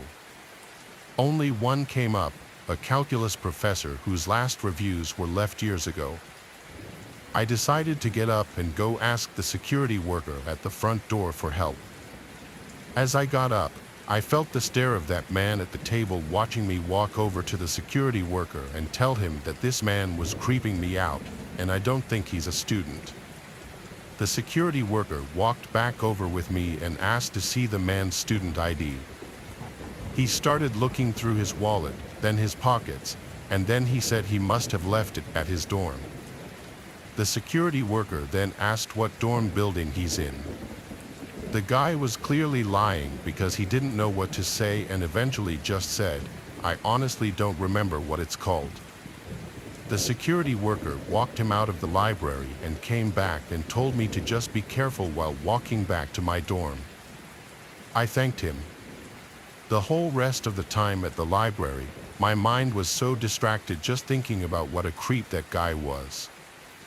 I did my best to keep studying, and around 12, I knew it was time to wrap it up so I could get some sleep. I packed up and left through the same way the security guard escorted that man out. He wasn't standing there at that moment. I don't know where he went. I started walking through the basically deserted campus. No one walks around that late on a Monday to Wednesday night. That's why eventually, when I was nearing my dorm building and I heard at least one loud sound of a shoe hitting the concrete behind me, I turned around but saw no one there. I knew for a fact I heard a footstep, though. I started to run now, which may have been a mistake because the second I started to run, which was made more difficult because of my backpack, I heard running footsteps behind me. I turned and saw that man from the library sprinting towards me. I screamed at the top of my lungs, but only for a second before I was tackled to the ground and had a hand over my mouth. He kept threatening me, saying, "You better shut up or I'll kill you." I genuinely thought my life was about to end. I was trying to call out for help still, but it was muffled by his hand. He then got to his feet and started to drag me by the throat out of sight of the main walkways. I saw he was dragging me in the direction of the woods right by the dorms. I managed to remove his hand from my mouth for just long enough to scream again. It was enough to get the attention of these two guys who came running over, yelling, "Hey, stop," at my kidnapper. The man let go of me and started running off towards the woods. The two guys came over to me, and I'm sure they were asking me if I was okay and whatnot, but I blocked all noise out for a few moments as I was in total shock. I completely let my emotions out and started bawling my eyes out.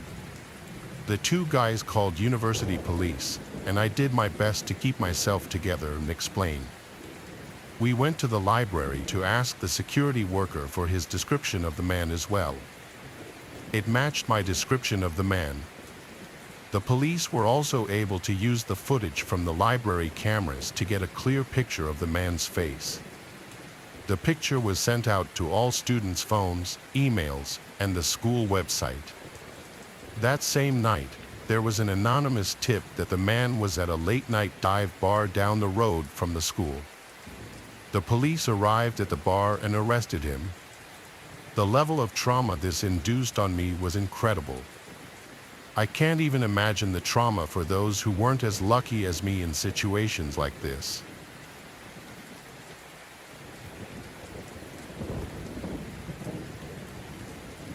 We moved to a new town when I was 6.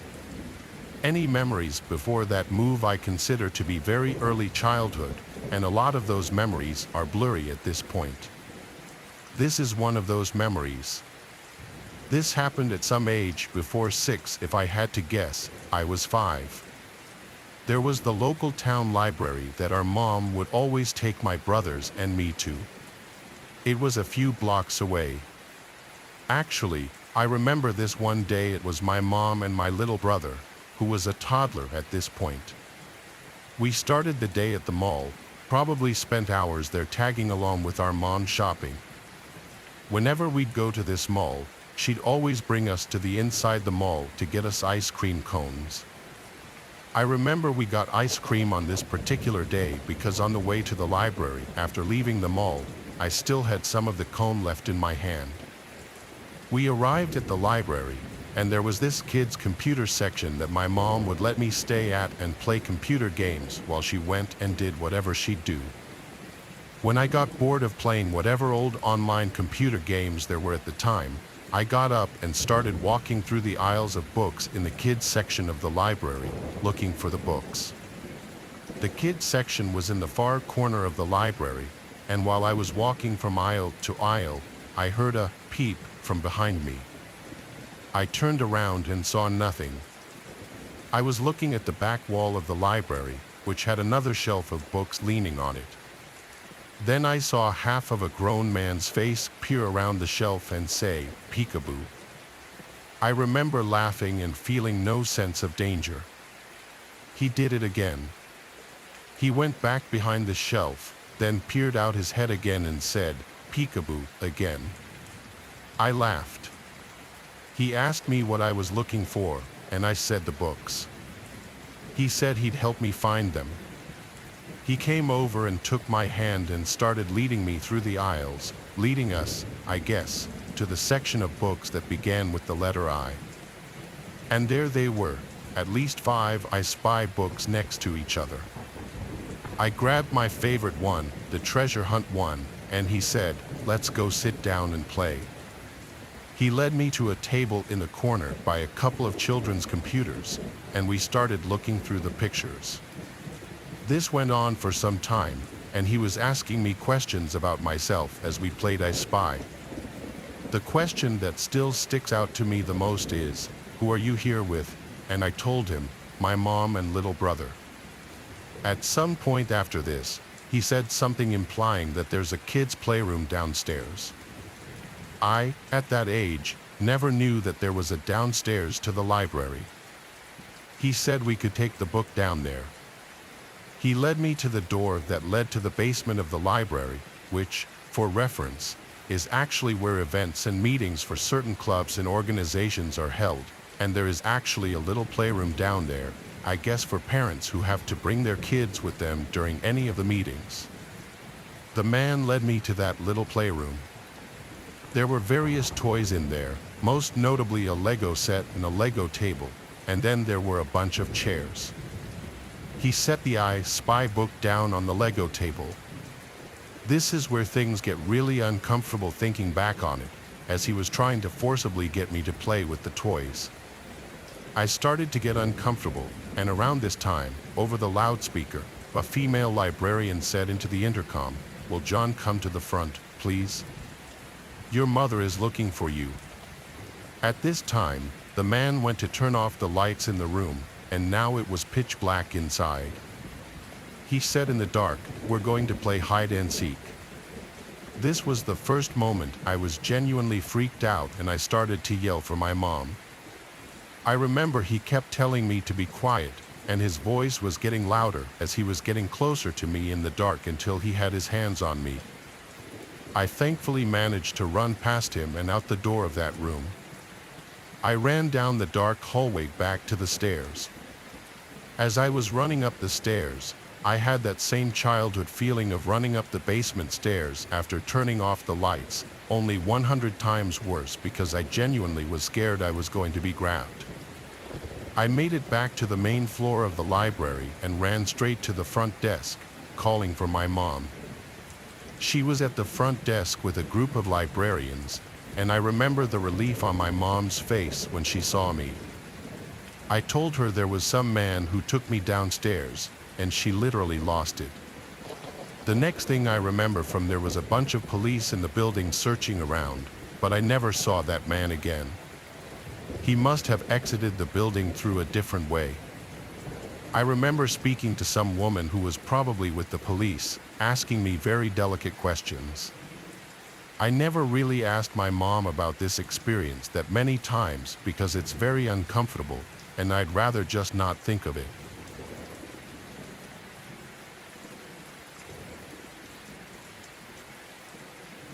I used to work at the local public library when I was in my early 18s. I'd work the night shifts as my second job at least 4 times a week. After my first job, I'd get there at 5 o'clock and would work till closing time at 10 o'clock. I would also be the one to lock up the place after closing, but I wouldn't just leave right after the library closed. I'd have to shut off all the computers, do some cleaning and organizing, stock the shelves with all the returned books and DVDs from the day, take out the garbage, and only then could I leave. It was a Friday night approaching closing time. Most of the other library staff was gone already. It was just myself and one of the female librarians left. I had made a couple of last call announcements to the remaining library patrons, alerting them that the library would be closing soon. I was already cleaning up the place, trying to finish up early so I could leave and just start my weekend. The only other employee still there said goodbye to me as soon as the clock struck 10 o'clock. I announced on the intercom that the library was closed. The 2 guests that were left got up from their tables and started packing up their things before leaving through the door. After that, when I saw no one else in the building, I locked the front door. I proceeded to start fixing all the chairs to be neatly tucked under their tables. Then I started emptying all the garbage cans, and when it was time to bring them outside to the dumpster on the side, I unlocked the front door again and brought them out. It was quiet outside. The library was kind of tucked away from any main roads. When I came back inside, I locked the door again. Now all I had to do was restock all the returned books and DVDs from the day. I grabbed the 2 boxes and started with the DVDs, which was easier since the DVD section was smaller. It took about 5 to 10 minutes. During this time, I thought for sure I heard something come from one of the book aisles. I started walking through the aisles till I found an open book laying on the floor, which had clearly just fallen off the shelf. I put it back in its place, and for a second, I stood there and just wondered how that could have happened. I went back to work, and after finishing the DVDs, I took the box of books and started putting them one by one back on the shelves, going in alphabetical order. I started with the A's. The books in the box were sorted in alphabetical order to make it easy. As I worked my way down the shelves, trying to bang this out and go home, I heard another noise nearby. 2 times in less than 20 minutes. That was no coincidence. I set the box down and started walking through the aisles of books again. I found another 2 books on the ground in another aisle. Someone was in here. I walked out to the open area with all the tables and such and yelled out, "Excuse me, the library is closed." There was silence until I heard something from across the library from the children's section. I approached the noises, and it started to sound like some rabid animal making growling sounds. I also heard books being thrown onto the floor. It was coming from one aisle. As I built up the courage to peek down the aisle, I saw some woman wearing a nightgown throwing random books off the shelf, making these disgusting animal-like sounds. I didn't say anything. I turned and ran to the office where we had the phone. I didn't have a cell phone at this time. I locked the office door and closed the blinds to the window, then I called 911. I reported that there was some sickly woman in the library and I think they should send an ambulance. They asked if I had approached the woman, and I said no, she looked like she could be dangerous. When the operator asked me if the woman was still in the same spot, I opened the blinds and I screamed because that woman was right on the other side of the glass looking in. Her pupils were so big that she looked demonic. I said to the operator, "She's right outside the office." The woman started to bang on the glass, screaming gibberish. She tried opening the door, and when it didn't open, she turned around and sat on a chair facing the office. The operator asked me to keep the blind open and watch her. The woman was wobbly as she sat down, so I noted she was definitely high out of her mind. 2 police cars and an ambulance showed up to the library. The woman was put in handcuffs because she tried fighting the police officers, but nothing she was saying made any sense. She was put in the back of an ambulance and was taken away. I never found out what the hell she was on. I don't know how she got inside, maybe while I was taking the garbage out, or maybe she was inside before I even locked the place up. Either way, it definitely made being in the library alone after closing pretty unsettling from there on out.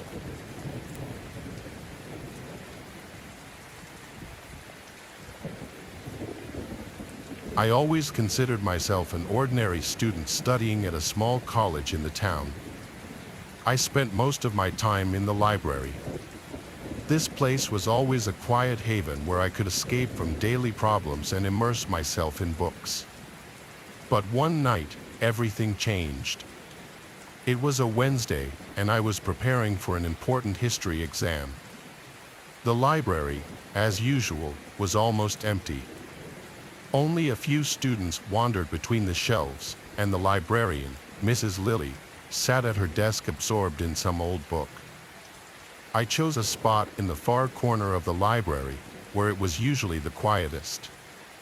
Hours flew by, and I didn't even notice how closing time approached. Mrs. Lilly announced that the library would close in 10 minutes. I gathered my things and was ready to leave when I remembered that I had left my notes in the reading room on the 2nd floor. In a hurry, I went up there, but when I returned, the entrance doors were already closed. Panic started to rise in me, but I decided that the best option was to find Mrs. Lilly and ask her to open the door. I began searching for her throughout the library, but she had disappeared. No trace, only silence and the dim light from the old lamps. Suddenly, I heard a faint sound. It was the creak of a door in the old part of the library, which was closed to visitors. I decided to check, thinking that perhaps Mrs. Lily was there. Approaching closer, I noticed that the door was slightly open. I went inside and saw long rows of old bookshelves covered in dust. The air here was heavy and suffocating. My heart started pounding faster when I realized I heard footsteps behind me. I quickly turned around but saw no one. Maybe it was just the wind, I thought, but the feeling of unease didn't leave me. I decided to go further, hoping to find an exit. As I walked between the shelves, I heard the footsteps again. Now they were closer. I stopped and turned around, but again saw no one. This was starting to scare me. Suddenly, I heard a whisper. The words were indistinguishable, but they were clearly directed at me. I decided to find the source of the sound, no matter how scary it was. As I walked between the shelves, I saw light at the end of the corridor.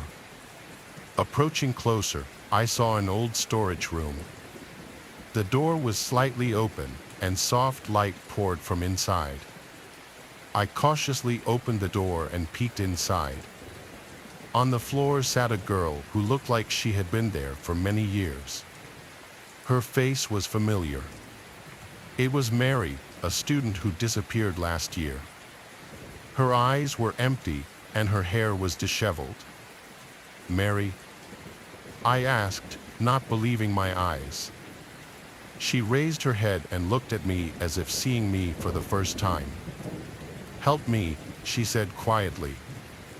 I approached closer, trying to understand what had happened to her. She was holding an old book that looked very valuable. "What happened?"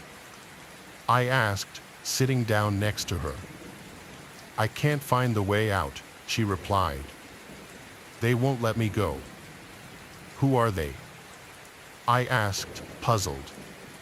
She just looked at me with horror in her eyes and whispered, "The librarians." My heart started pounding faster. I didn't understand what she meant, but her fear was real. I decided we needed to act. We had to find a way out of here together. I helped Mary get up, and we started looking for an exit from this old part of the library. Several minutes passed when I realized we were constantly returning to the same place. The corridors seemed endless, and the shelves infinite. Suddenly, we heard footsteps behind us. Turning around, I saw a shadow moving between the shelves. We started running, trying to find an exit. The footsteps grew closer, and we got more and more entangled in the maze of books. Finally, we found a door leading to the first floor. Opening it, we found ourselves in a familiar part of the library, but here a new challenge awaited us. Mrs. Lily stood by the exit, looking at us with a cold gaze. "You shouldn't have gone into the old part of the library," she said. "We're just looking for an exit," I replied, trying to hide my fear. "The exit was always here," she said and opened the door. Mary and I quickly stepped outside, feeling the cold air engulf us. I turned to thank Mrs. Lily, but she was already gone. The library doors were closed, and silence reigned around us. After that night, I never returned to the library. Mary went missing again, and no one saw her anymore. I will always remember the horror I felt in the old part of the library. Sometimes at night, it seems I hear a whisper calling me back, but I know I will never cross that threshold again.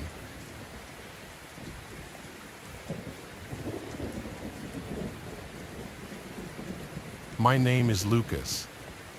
My job at the library isn't the most exciting in the world, but it provides a steady income, and I've always loved books. However, recent events have made me rethink my feelings about this place. It all started a few weeks ago when I received a call from our library director, Mr. Tom.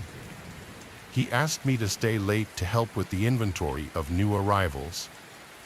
The library was old, with massive wooden shelves and heavy velvet curtains on the windows. It was always a bit gloomy, even during the day. When I arrived in the evening, Mr. Tom was already there. He seemed a bit nervous, but I didn't pay much attention to it. We were sorting books onto the shelves, checking lists, and talking about various small things. It seemed like it would be an ordinary night. Around midnight, Mr. Tom decided to leave, leaving me alone. I continued working when I suddenly heard a faint rustling sound somewhere between the shelves. At first, I thought it was a mouse, but the sound repeated, becoming louder and clearer. I felt a slight chill down my spine, but decided to ignore it. As I continued working, I noticed the lights in the library began to flicker.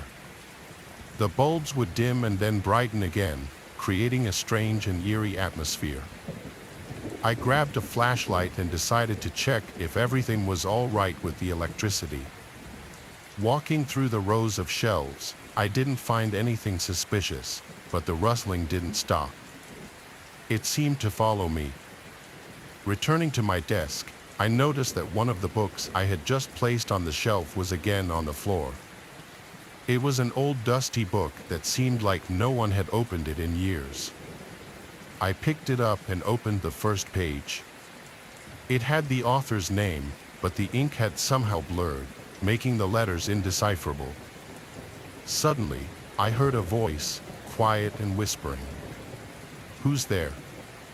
I shouted, trying to hide my anxiety. No one answered, but the rustling grew louder and came closer to me. I felt my heart beat faster and decided it was best to check the entire library. Maybe it was just a trick of light and shadows, or maybe someone decided to prank me. Walking between the shelves, I felt the walls closing in around me. The space was becoming narrower and darker. I tried to find the source of the sound, but it seemed omnipresent. A shadow I saw out of the corner of my eye made me freeze in place. I turned around but saw nothing. At that moment, when I returned to my desk, the lights went out again. Only the beam of my flashlight pierced the thick darkness. I felt a cold breath on my neck. Something or someone was here with me. I quickly dialed Mr. Tom's number, but the call wouldn't go through. Panic began to take hold of me. Deciding that the best thing would be to leave the library and come back in the morning, I moved toward the exit, but the doors were locked. I distinctly remembered not locking them. While searching for the key, I heard the whisper again. This time it was clearer and more distinct. "You shouldn't have opened that book," the voice said. I turned and saw a shadow on the wall moving towards me. I tried to open the door, but it wouldn't budge. The light from the flashlight suddenly went out, leaving me in complete darkness. "Do you know why this library is empty at night?" whispered the voice ever closer. "This place is cursed." I felt something cold and sticky touch my hand. I tried to fight it off, but my movements were paralyzed. The feeling of helplessness and fear overwhelmed me completely. When I finally found the key, I managed to open the door and ran outside.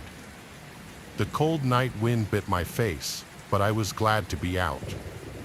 I looked back and saw the library standing quietly and darkly, as if nothing had happened. The next morning, I returned but didn't dare tell Mr. Tom about everything that had happened. He just looked at me suspiciously and said he no longer needed my help on night shifts. Since then, I no longer stay at the library at night, but sometimes when I walk past its doors, I feel something or someone watching me from the darkness between the shelves. And I know I will never forget that night when the shadows came to life.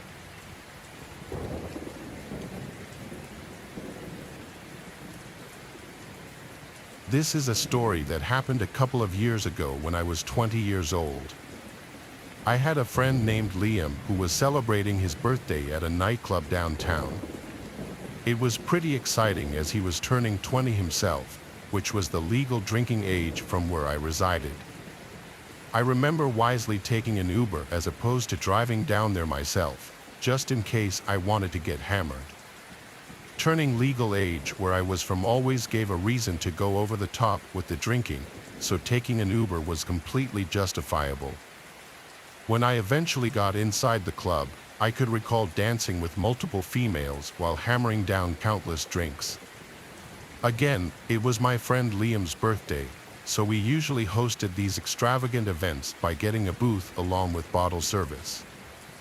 "Hey dude, are you having a good time?" "Yes, sir." "I bet you're checking out that blonde at the bar, huh?" "Come on, man. Why don't you mind your own beeswax, birthday boy? You like them thick, don't you?" "Oh, you know what else is sick?" "What?" "My vomit."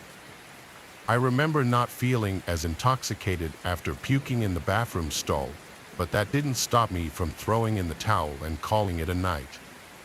I can recall heading out of the club and calling an Uber, as I knew my chances of picking up a female were slim to none considering I had regurgitated ramen breath.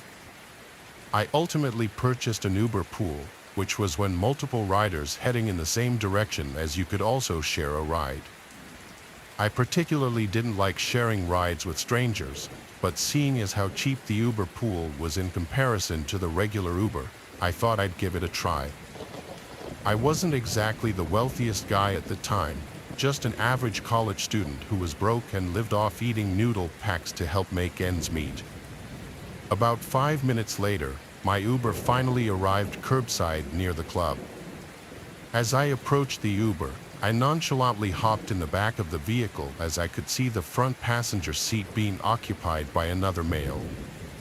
I remember seeing the male passed out drunk, as I assumed he had consumed a large amount of alcohol considering we were in the club district of the city. As the Uber driver began to drive towards our destinations, I kindly introduced myself by saying, "Hey there, long night ain't it?" "Yep, I'm kind of used to it."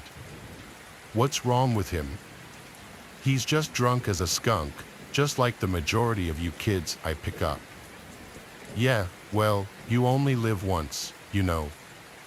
The driver acknowledged my statement by nodding his head as he proceeded to carry on with the ride ahead. I remember briefly being in and out of consciousness as I knew the ride was going to take a little longer than usual due to the ride being an Uber pool. I kindly requested the Uber driver to play some music in his car by saying, "Excuse me, sir, do you have an AUX cord I can use to play my music?" "I thought you said you only live once." "No, yeah." "Well, enjoy your life while you're still here, kid." I confusingly respond, "What do you mean? Don't you just enjoy looking at nature?" I then looked outside and realized that he was taking us through a secluded rural area where it was nothing but crop fields and land. That's when my sobering reality set in as I realized he had completely driven off route from the requested destination. Sir, where are we going?" "Can I ask you a question?"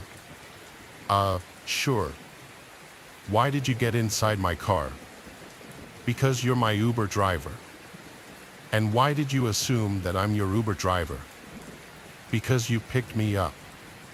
That's when I checked the Uber app and noticed something so disturbing it still raises the hairs on the back of my neck just thinking about it.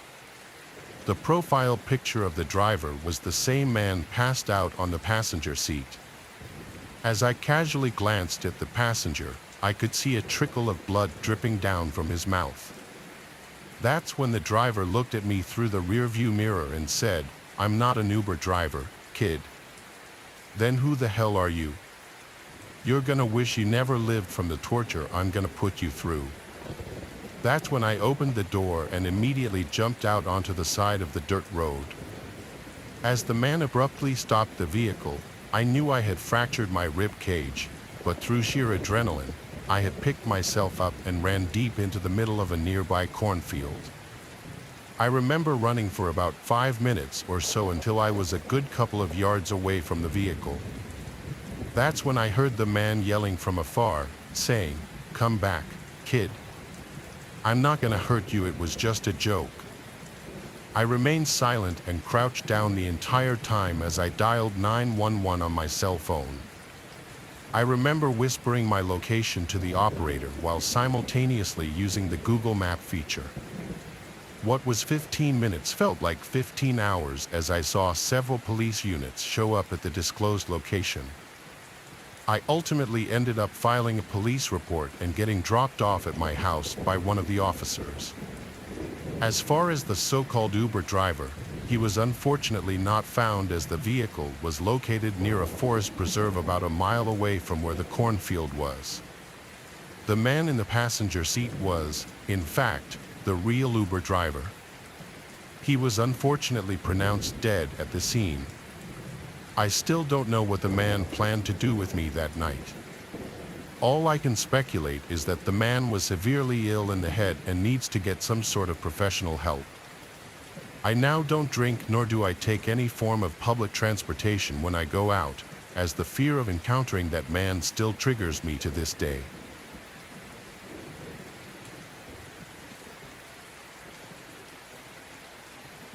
This is a story that happened a few years ago when I was working as an Uber driver. I worked countless hours picking up random clients and bringing them to their respective destinations. I quite frankly enjoyed my job as I got to meet new people every week and sometimes got to engage in conversation about their personal life and whatnot.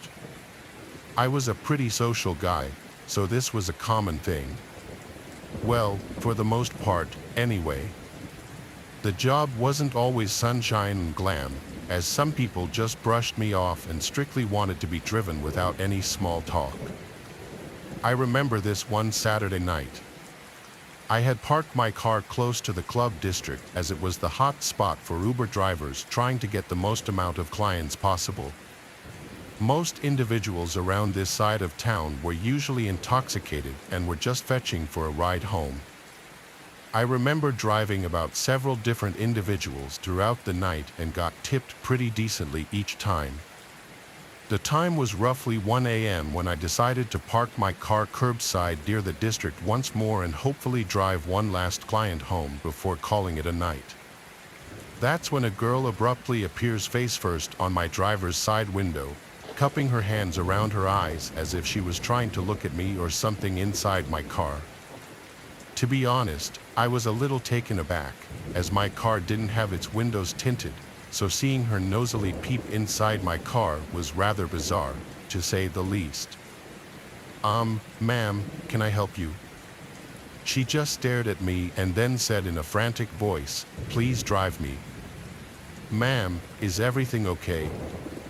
Please just take me home. I'm begging you. Let me inside your car, sir." The woman relentlessly pleaded for me to take her home, as the tone in her voice gave off an impression that sounded wretched and distressful. "Ma'am, I can't take any clients unless you requested a ride through the Uber app. I need a ride now. Please open the door, I'm begging you." Okay, I'll drive you." That's when the lady hops in the passenger seat and directs me to drive on the freeway.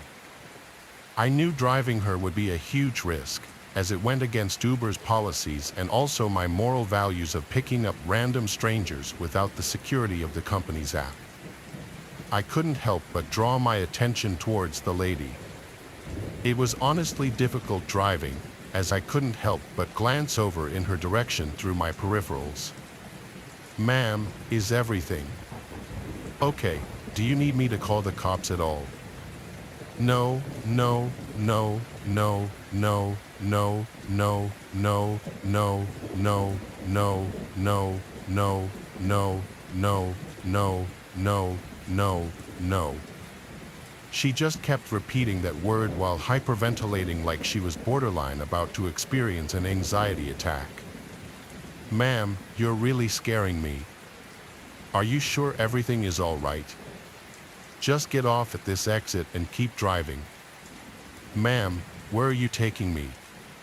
"The road ahead is just nothing but forest preserve according to my GPS. Do you live outside of town or something?"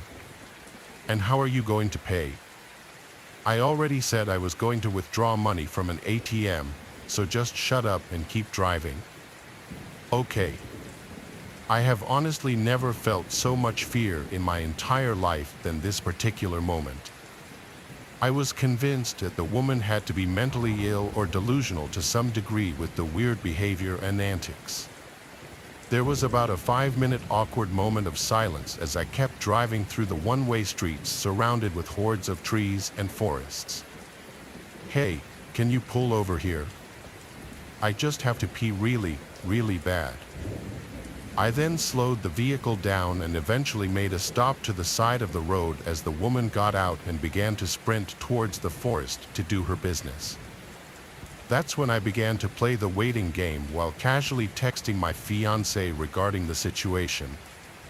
As I was looking at my cell phone, I could see my car began to illuminate with light shining from the back of my car. A car had just pulled up and oddly parked right next to the rear end of my vehicle. I then saw a hooded man get out of the passenger side and sprint towards the forest. I began to scream, "Hey! Hey! What the hell are you doing?" That's when I got startled by another man who abruptly slammed his hand against the driver's side window of where I was sitting. He then said, "Where is she? Where is she, you little rat?" I don't know what you're talking about, dude. I'm just an Uber driver. I saw her get inside your vehicle.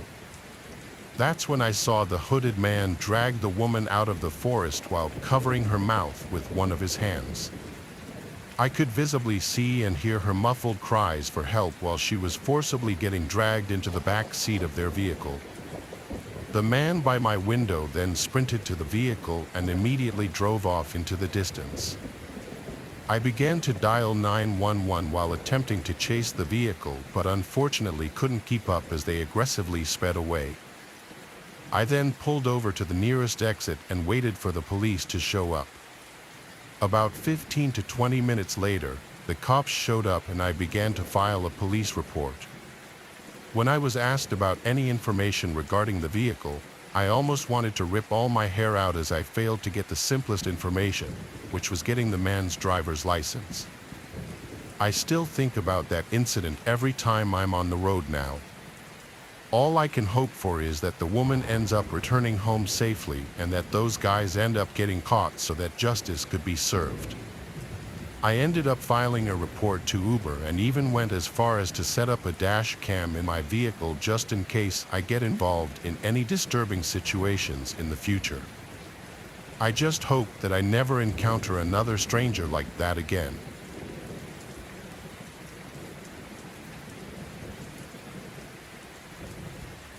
Inking about money at this point. He is a former Uber driver. I've dealt with a whole bunch of unpleasant characters, from the drunken groups of friends on Saturday nights to the people who pretend to be handicapped to get free rides. But every so often, you may pick up somebody who can just be classified as a straight-up creep. I've picked up a few of these guys, but never one quite as bad as a guy named Ben.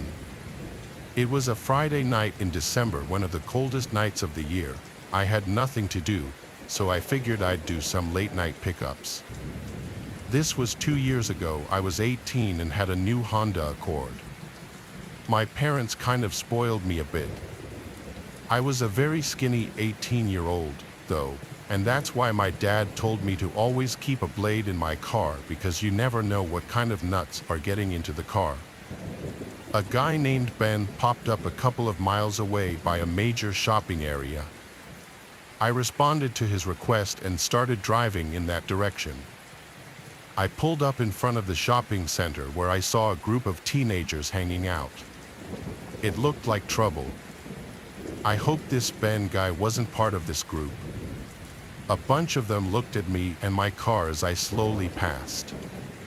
Eventually, I just hit the gas and went further into the parking lot of the shopping center, wanting to get away from this group. I did 2 laps around the whole parking lot until I finally noticed through my left mirror somebody approaching my car from behind. I rolled down my window and called out, "Ben." He called back, "Yes." I told him to hop in. I had to repeat myself 3 times, and given that all I was saying was "hop in," very clearly made the situation very weird from the start. The 4th time he finally understood me and walked slowly around the back, getting into the seat right behind me. Usually, the people I picked up would sit diagonally from me, which is what I preferred. When people sat right behind me, it just made me a little paranoid sometimes, especially when the person seemed kind of creepy. This guy was old. He had to be in his upper 40s.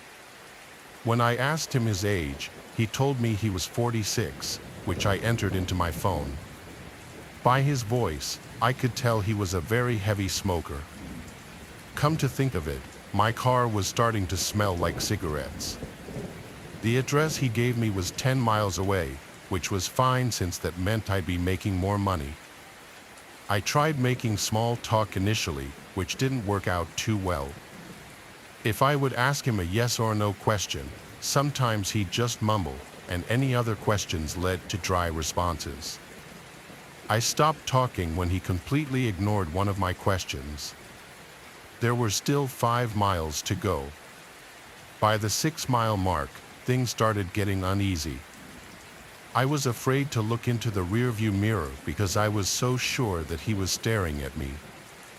I took a quick half-second glance, and I was right. He was, in fact, staring at me. My body forced my foot down heavier on the gas. I wanted this ride to be over sooner. By the 8-mile mark, I started to realize we were in the middle of nowhere. We were on basically a deserted street with woods on either side and occasional buildings. I was growing suspicious now as to where this address he told me actually was, so while driving, I dragged my finger across my phone to slide the map in the direction of the address. It seemed to lead to a dead-end street with no surrounding streets nearby. I was getting more and more nervous with each passing minute. I shot a glance back up again at the mirror, and he was still watching me. I finally summoned up the courage to ask him if the address he gave me was of his house. There was silence for a few moments, and I thought he was once again going to ignore me or possibly didn't hear me. But 5 seconds later, he finally answered, yes. There was less than a mile left in the drive now, still surrounded by nothing but woods with the occasional empty-looking building. I was approaching the dead-end street that the address he gave me resided on, hoping some houses would come into sight. As the street came up, I slowed down so I could get a good look at it, but nothing could be seen, just pitch blackness. I could only imagine why he wanted to get me out here alone, so far away from anybody or anything. I casually kept driving, pretending like I missed it, hoping he wouldn't notice. But he did.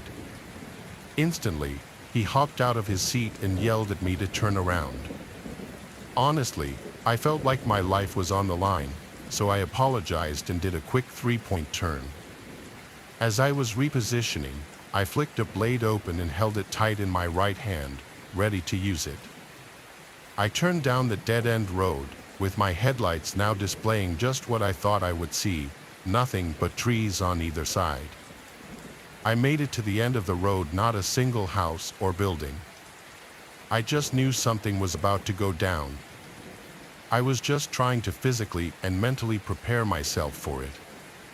Suddenly, he said in as soft a voice as he probably could, "Thanks for the ride."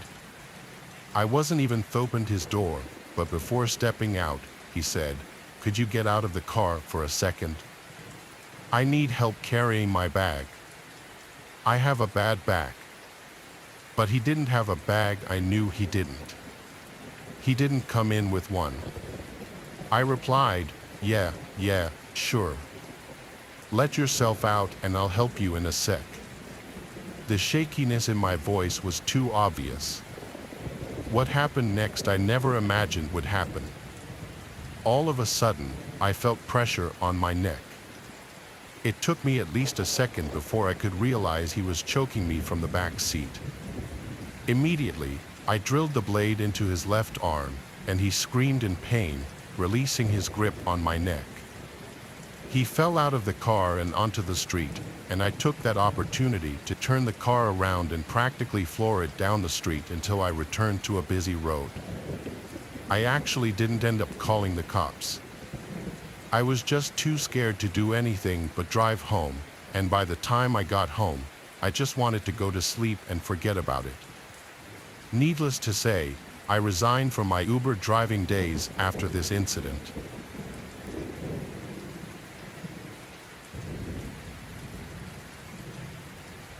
I'm a driver for Uber, and I'm a 26-year-old female. This happened when I was 25. It also happened to be on Halloween night. I usually start in the town next to mine. It's only 15 minutes away. On the way there, I get the notification that Tony needs a ride. His pickup area was odd but still within town limits. I didn't think twice and I accepted it. His pickup was at a well-known bank. I thought it was odd it was 11 p.m. and the bank's closed hours ago. I sent a notification to the customer letting him know I was there in the yellow car. I waited about 2 minutes, and he knocked on my window asking if I was Karen. I said yes and told him to hop in and buckle up, and he did. He was an older man, and he had some food with him as well as a backpack which he put at his feet. We headed out to his destination, and at first, he really seemed perfectly fine. He did ask me to pull over so he could call his friends and make sure that they were home just in case. Honestly, I really don't mind doing this kind of thing, as I know how to handle myself if anything went wrong.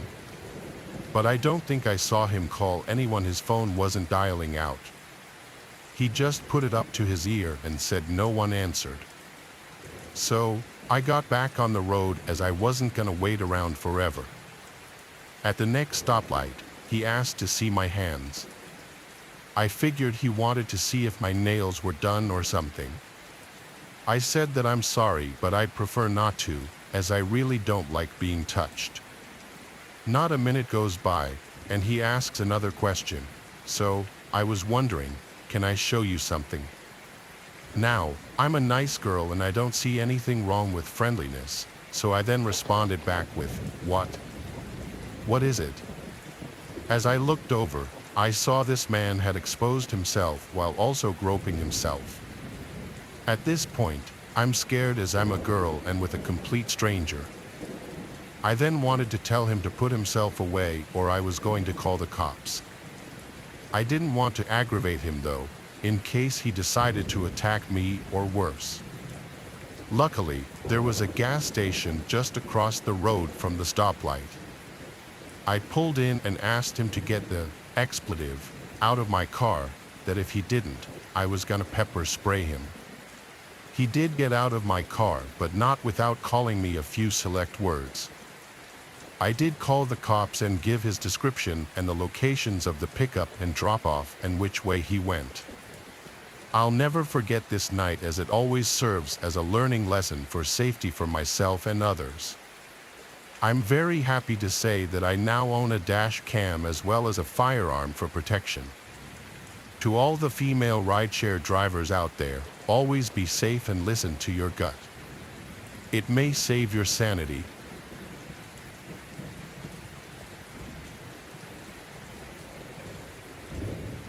I'm an 18-year-old girl living in Baltimore, Maryland. For those who don't know, Baltimore hasn't always been the nicest of places to live, though I've mostly gotten along just fine. And luckily, I no longer live in the city, just right outside of it. You can still expect, though, that I was raised to be hyper-aware of my surroundings and very wary of strangers. At this time, my school would just let me out for spring break and we got the announcement for an extended break. At that time, I didn't drive, and neither my sister nor my parents could pick me up. With all my friends now living near me, I really had no choice but to Uber home. I wasn't new to Ubering to and from school. I've actually always had pretty good experiences with Uber up until this point. Either I get the usual quiet, relaxing kind, or I get some really friendly people with interesting conversations. On the day when my driver picked me up, at first it was perfectly fine. We made some polite conversation and we actually were getting along just fine. Now keep in mind there were only 2 more common routes to take me back to my home. Both routes only took about 15 minutes and all included very few main roads and mostly back roads. I also have a habit of looking at my Uber driver's phone whenever it's in that little phone holder. As soon as this guy started going off the suggested route, I became immediately more alert. I continued to converse with this guy, acting like I didn't notice a thing, still glancing at the GPS on his phone the entire time he was off route. Then he pulled onto the highway. Then I got quiet. It wasn't like the conversation just died down naturally. He just stopped answering me. I immediately became nervous. The guy wasn't taking me anywhere near my home. He was actually going down freeways that would have taken me into a whole different state. I immediately texted my friend group chat with what was happening, showing them the guy's profile and everything, texting them that if I don't respond within an hour to any of them to call the police. I was way too scared to press the safety button on my phone because I knew it wasn't uncommon for Uber drivers to purposely take super long routes to get more money. Still, I gathered up all my courage and I spoke up to him, letting him know that I was suspicious of him.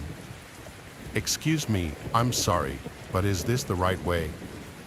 All the times I've Ubered, I've never been taken on the highway before," I said to him.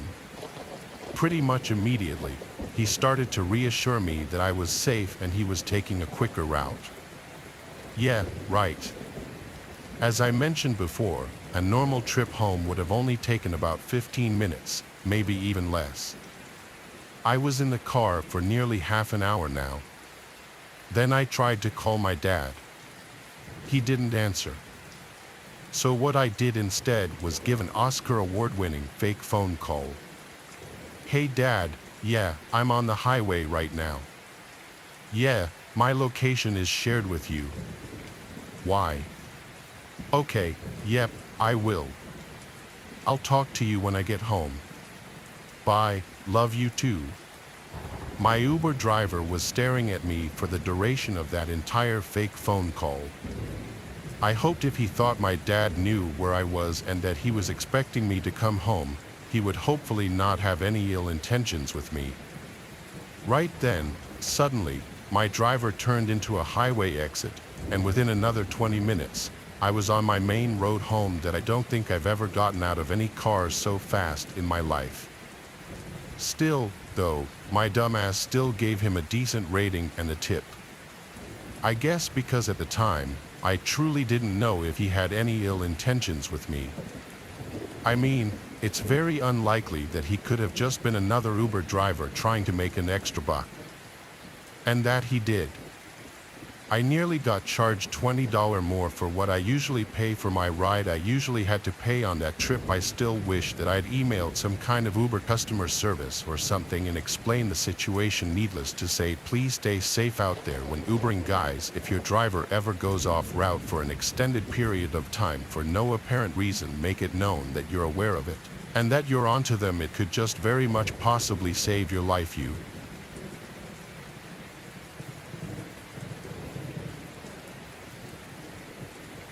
I was a 21-year-old male living on the outskirts of the city.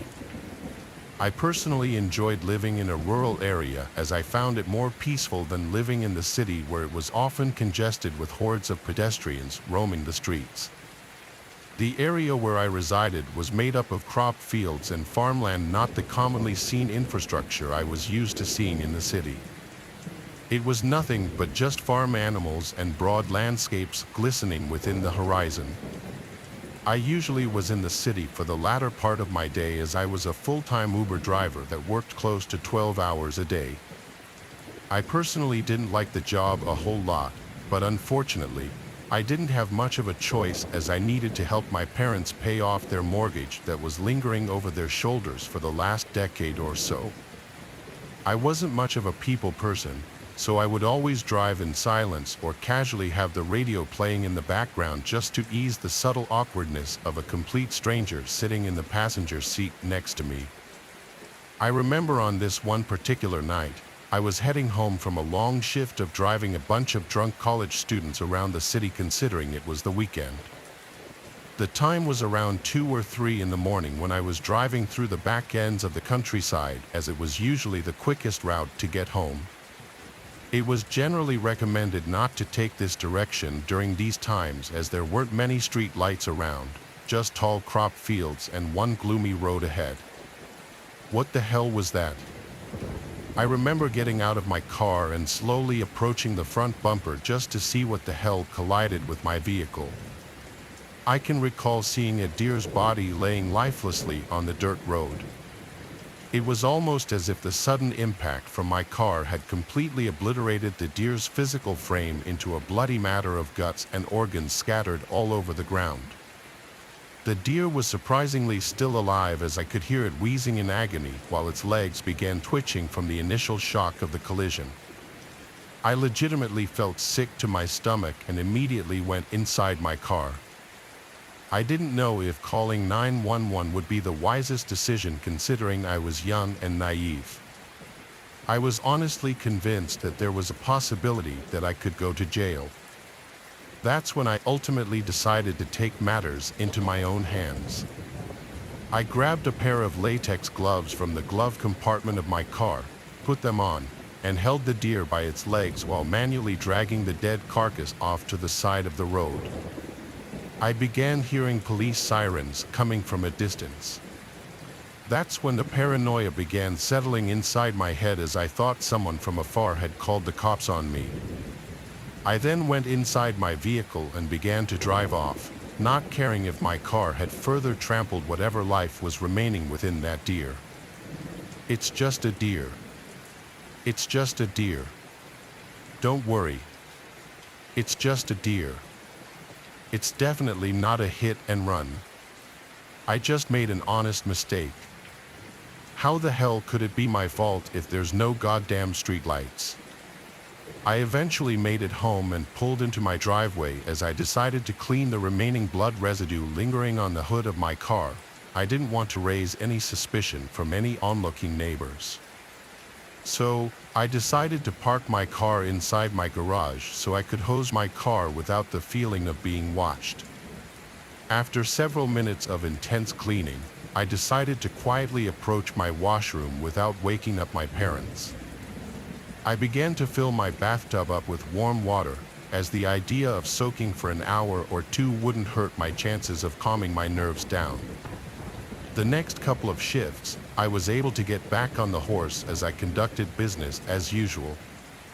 I honestly swept the entire deer occurrence under the rug, as I needed to get on with my life and not latch onto a simple mistake that inevitably would have happened. I decided to take an entirely alternate route and not the dark back roads when heading home. I couldn't run the risk of hitting another deer, as the guilt from the first deer still tears me to shreds internally. I remember this one night I worked the usual graveyard hours when I picked up this one girl near a busy location in the city. She surprisingly lived in the direction of where I resided, so I figured dropping her off was a bargain one couldn't refuse. As we made our way home, I remember looking at my rearview mirror and seeing a rotting deer's head carcass laying on the back seat of my car. That's when I slammed my foot on the gas pedal and began jetting through the freeway. The Uber customer yelled, "What the hell are you doing, sir? Can you please pull over? I want to get out. Stop the car. Stop the car. Stop it. Are you crazy? Are you crazy? Let me out of your car, you freak." That's when I abruptly swerved my car in the direction of the back roads where I had initially killed the deer. I gradually accelerated my vehicle through the field of crops and trees, while simultaneously contemplating if I was hallucinating or if my brain was playing sadistic tricks on me. I then casually drew my attention towards the passenger, and I could visibly see the woman's head turn into a deer's. "It's just a deer. It's just a deer. Don't worry. It's just a deer. It's definitely not a hit and run. I just made an honest mistake."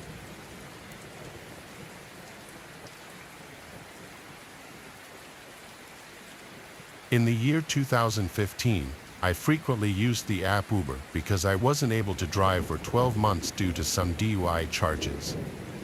Just a stupid mistake overall. There's this nightclub bar in my town that I would sometimes go to on the weekends with my friends. Sometimes I would get a ride home with a designated driver if we had one, and sometimes we would catch an Uber.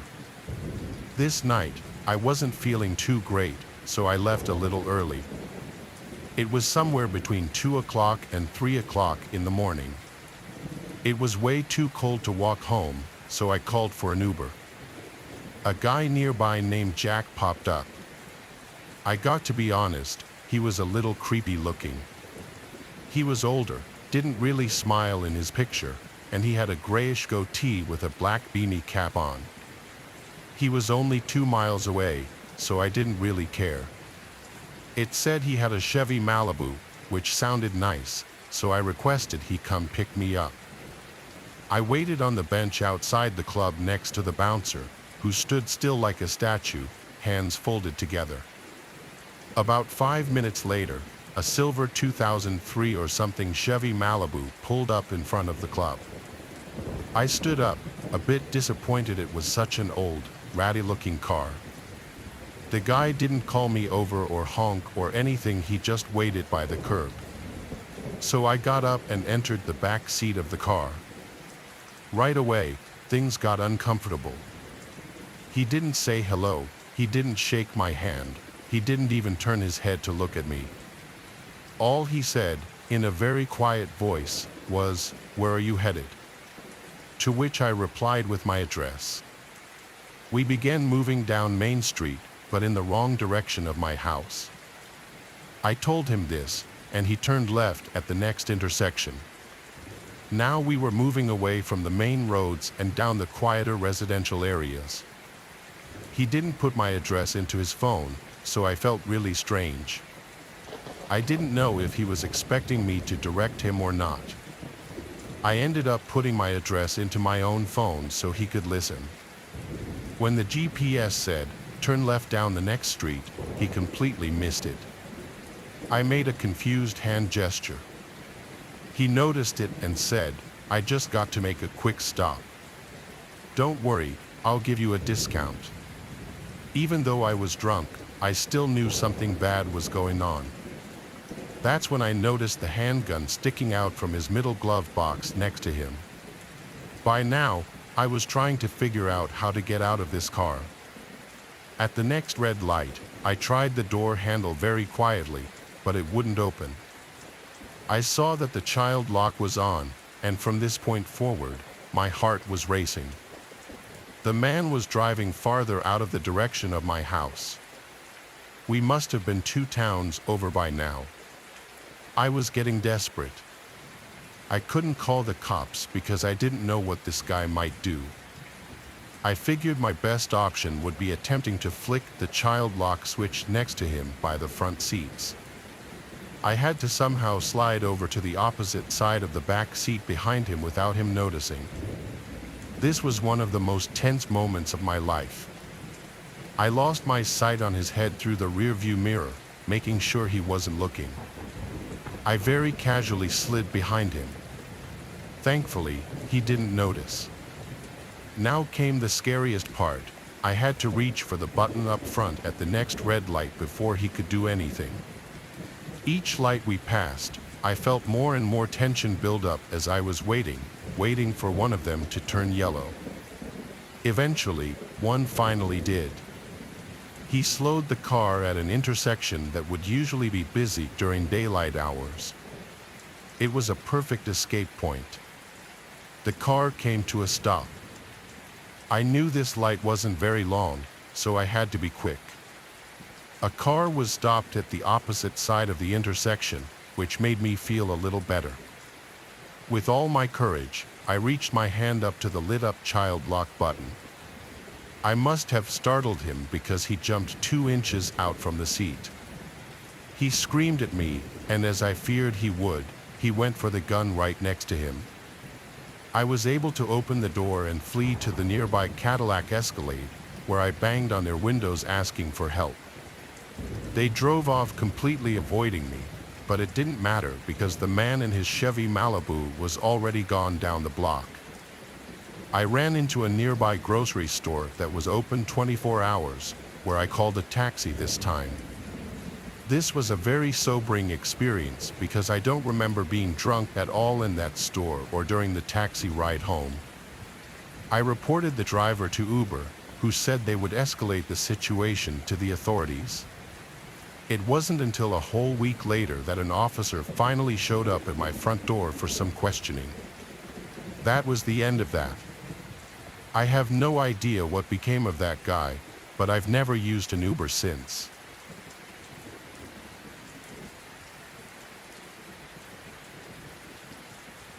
I'm looking for a job, and an old friend of mine had clued me into a medical office that needed someone to come in and do a bit of light filing. I wanted to avoid the bus if I could due to crowds, so I decided to swing for a rideshare app. It's not all that expensive in my area. I headed in at almost 3 a.m. because it was after the cleaning crew had left.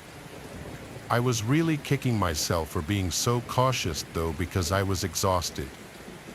I stumbled around the block looking for my ride, and to my tired self's great relief, the car had spotted me almost immediately and then pulled up asking, "Boober," while I cluelessly wandered up and down the street searching. The ride was taking a while, but I'd only just moved here last year, so I'm not really familiar with all the surrounding areas, and I thought nothing of it.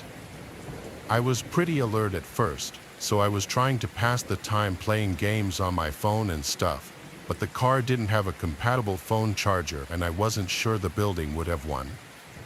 So, I wanted to save my battery to be able to call a ride back.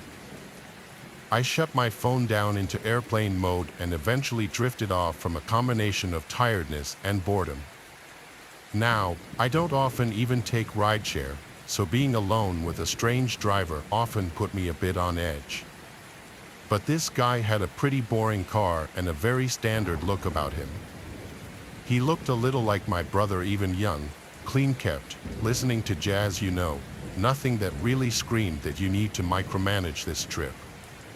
When we arrived, the driver tried to wake me up by calling to me from the front, but I wasn't in too deep of a sleep and I couldn't fully distinguish it from my finally dream. Awkwardly, he jimmied my leg to wake me up and kept saying, ma'am, we're here." Now, I was a little embarrassed that I'd been that out of it, so I just gave it a hurried thanks and then booked it out of the car and into the building. As I looked around, I began to realize that nothing was what I expected of an office park. I had seen a street view of the building when I first looked up the business, and it appeared to be a strip mall plaza. The further I went, the more loudly alarm bells were ringing in my gut. The structure was semi-dilapidated, and it was pitch black dark past the entryway. Now, I expected some of the lights to be off at nighttime, but I mean, not the whole building. I skidded across the concrete foundation comprising what was left of the lobby area, told myself they must just be renovating, and followed signs for the stairs. After what felt like ages, it was most likely just a few minutes. All I had passed was construction equipment, a couple of long doors, and some smashed windows. I was pretty certain that I wasn't going to find a medical office and figured that maybe I'd mixed up the address. I took out my phone to double check, but once I got it out of airplane mode, I could barely get a signal. I kept moving around in the building, pacing, looking for a stronger signal. I eventually confirmed in my text that I had indeed written down the correct address just by scrolling back, which didn't require service. Since I had only been inside for a few minutes at most, I figured I should try and get in touch with the driver, because if I entered the correct address, then it was only fair that he should continue my ride to the correct place and save me the added fees of calling a second trip, considering this was all his fault. The app was taking forever to load with my slow service, but before I could get a cloud of reception, I heard a rustling sound in the lower level of the building. I was on the top floor, and the only stairwell I was aware of was the one that I had taken up. So, it would force me in the middle of the building, meaning there was no way to exit the situation without encountering whoever was downstairs in an abandoned building in the latest hours of the night. I figured the chances were high that it was a tweaker, and I had no desire to try slipping past a tweaker, especially when it was likely that they were probably on something so jumpy and on edge. I tried to get a text out to a group of my friends with my address and a request to call 911 to help get me from the property, because I didn't feel safe walking in that neighborhood at night, and I didn't have enough reception to call for a new ride. But the message wasn't sending. Reception was too weak, so I gave up on getting my phone going and started checking for another stairwell or even windows with balconies or dumpsters that could be used to exit the second floor as a last resort in the event that whoever was downstairs came upstairs. I scrambled over to a door with a stair sign on it, but the stairs were completely dilapidated, and it was essentially just a straight drop down to the first floor. At that point, the worst-case scenario began to unfold. I heard whoever was downstairs begin making their way up the stairs. I thought fast and figured, based on my walkabout the floor, it was basically a giant loop. So, I would have to wait for whoever this was to come up the stairs, wait for them to come all the way up, and then sprint in the opposite direction of wherever they were going and try to get down the stairs and out of the building in time to make it to the road without encountering them. I wasn't anticipating being chased or anything, but I didn't want to piss off a druggie or have a homeless person who might have been living there feel as though I trespassed and then become hostile towards me, or have any sort of interaction that could possibly occur at that hour in a creepy-ass abandoned industrial park. I held my breath for what felt like 5 minutes, but was likely closer to just 30 seconds. The person appeared at the top of the stairs. To my great relief, it was just the Uber driver. I figured that he had come back for me, realizing that he had left me in the wrong spot, a place that could have worked out to be dangerous. So, I then came out from behind the beam that I was hidden behind and started to wave him down. But then I processed that there was no way for him to realize this had been the wrong address. My stomach lurched forward, and my blood chilled to slush. I made eye contact with him very briefly. He was completely calm and composed, but breathing pretty heavily and blocking the stairwell down. On a normal, rational day, as an outside observer, I could think of a dozen innocent reasons why he might have returned. But in the moment, standing across from him, I just knew in my gut that this was someone with ill intent. I can't remember much more from the ensuing few minutes, operating solely on muscle memory and instinct. I Superman dove for the second stairwell's opening and just let myself fall all the way down the drop.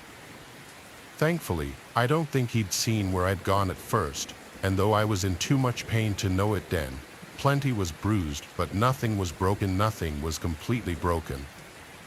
I scrambled up and then threw myself at anything that seemed like it could be the door. It was way too dark to tell, and I was disoriented from the fall. I wasn't in a calm enough mindset to think to use my phone flashlight. Just before I was able to reach the door, it flew open with a blinding light beaming straight into my eyes. My first thought, though not totally coherent, was, "There's another one of these guys." I stumbled backward, trying to find something to hide behind. Before I could, a voice called out, "All right, this is the local police department." Everyone get on your knees with your hands in the air now. I didn't believe it was the police at first. I was in such a fight or flight mode and had already committed to flight that I continued looking for ways to get out. But he kept shining the flashlight right at me as I rotated around and yelled, "Hey," I said, "get on the ground right now. Hands out, hands where I can see them." He sounded so authoritative that I just automatically did exactly as he asked. He approached me and finally shined the light away from me. It took a second to get my night vision, but once I did, I could see that he really was a police officer. I tried to explain what was happening, but first, he started asking me all these questions. That, combined with what had just happened and my fear of the driver coming back, all snowballed into me being unable to form a single articulate sentence. He was even asking me easy questions like, "Can you tell me your name? Do you have any knives, needles, or anything that could poke or cut me? Would you rather talk here or outside?" My stunned babbling in response first led him to believe that I was on something. He directed me out to his car, and once I was safely out of the building, I was able to start getting my bearings a little. I sat on the edge of the back seat of the squad car with the door open, facing out, while he stood across from me and asked me the same exact questions yet again. The first thing I could think to ask was, "Did my friends call you? What did they tell you?" He explained, "No, nobody called me. I was patrolling the area and noticed a car idling outside of the building that's known to be condemned and nobody's supposed to be inside. When they are, I know they're up to no good." He was launching into a speech about how if I'd gone to shoot up or got into some trouble, he had resources he could direct me to and that this wasn't an ideal place to do either of those things. He asked if I had somewhere safe to stay that night. But I was kind of stuck on something else he'd said. Finally, it all clicked. The car. I spilled my whole rideshare story in a frantic word vomit. The officer looked around, but the car wasn't there anymore. The officer guessed the guy had driven off while we were talking inside the building. He asked me all the details I remembered, and I told him, but there really weren't many. I'd been too tired when the ride started to track much, but the officer realized that I could pull up my Uber app and get all the information. There wasn't really enough reception there, even outdoors, so he sped down the road, and once I had enough bars, the app roared to life. I had 4 missed notifications from Uber. "Hello, I've arrived and I don't see you. I'm flashing my hazards." And finally, "Unfortunately, your driver had to cancel." At first, I thought the driver was so cunning as to pick me up while sending these fake messages and canceling so the GPS wouldn't track us, knowing I wouldn't notice because I was asleep with my phone off, thus exonerating himself. But instead, I checked the car details, checked again, and it was definitely not the same driver. The person who had originally driven me there had not been my Uber. My driver was somewhere else on the street when this guy pulled up to me. The policeman took my statement and said he'd keep an eye out for the guy, but the best that I could give them to go off of was basically young-looking Caucasian man with brown hair, sideburns, and a goatee, and he drove a 4-door sedan. He was wearing a zip-up sweatshirt and maybe had a hood, which is like one of every 4 guys in this city. I feel so blessed to have survived this near miss. Suffice to say, I don't take rideshare services anymore. Quadruple check your license plate and driver name. You just really never know.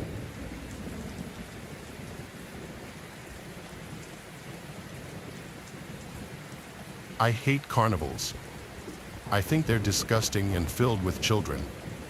I hate the food, the games, and the smell of it all. My hatred of carnivals is probably biased, though, and mostly based on what I'm about to tell you. A few years ago, I was dragged to our local carnival by my younger sister. I obviously wasn't going to be rude and not go, but I wasn't looking forward to it. After a while, my sister got bored and wanted to leave, so I called my mom to pick us up. I actually opted not to go with them as I was in the midst of a fight with my dad and didn't want to go back home until he was asleep. I told my mom I'd walk home later, so she picked up my sister and left. The carnival was honestly a little pathetic. There were far fewer people there that night than I remember there being in previous years, and everyone looked miserable. I figured I might as well walk around a little to try and get my money's worth. After all, I had paid for a ticket out of my own pocket. I decided to step into the funhouse as I figured that would at least be a little cool. I was expecting there to be a ton of people in there, but it was completely empty. There was literally not a single other person in there as far as I could tell. I had never been inside a funhouse alone before. People don't realize how important the laughter and talking is to the atmosphere. Without it, you're basically just standing there in silence, surrounded by a bunch of weird mirrors. It was honestly a little creepy. I shrugged my shoulders and figured I might as well walk through it. Admittedly, I did get a pretty good laugh out of the distorted mirrors. I think I was like halfway through when I noticed something odd in one of the reflections. To my left, there was a head that seemed to be peering at me. I only saw it for a split second, but it was a bald guy with really sunken eyes. I whipped around but didn't see anyone.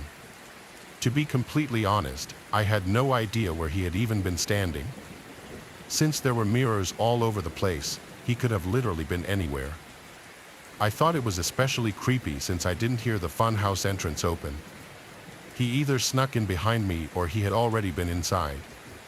I kept walking, going a little more quickly now, and then I saw him again out of the corner of my eye. He had this deranged smile. This time it was the exact same face, I was positive. I tried to figure out where he was standing, but the reflections were too confusing. I yelled for him to get lost but got no response. I wasn't sure what I was expecting. I picked up the pace again, but it was difficult trying to navigate this maze of mirrors, and I kept hitting dead ends. I started sweating, constantly looking over my shoulder every few seconds. A few minutes later, I turned a corner after hitting another dead end, and a hand reached out from behind one of the mirrors, grabbing my wrist. I screamed, cursing at the guy to let go of me, but he held firm. I punched his arm, forcing him to let go. I fell to the ground in the fray and saw the creepster in his full form. He was wearing all gray, had a bit of a gut, and a tired, sunken face. I jumped to my feet before he could reach for me again and sprinted back the way I came. I don't know if it was survival instincts or not, but finding my way back to the entrance was somehow easier with the adrenaline coursing through my veins. I sprinted out of the fun house and caught my breath. I reached into my back pocket, and a horrifying realization hit me. I didn't have my wallet. I must have dropped it when I fell. There was no way I was going back in there. After running to the nearest staff person, I told them everything that happened.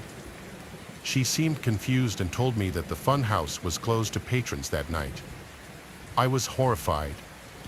They called the police and searched it but found nothing, not even my wallet. I felt like such an idiot. I told them that that guy was probably an ex-employee with a key, but they shrugged off my theory and told me to go home. So reluctantly, that's what I did.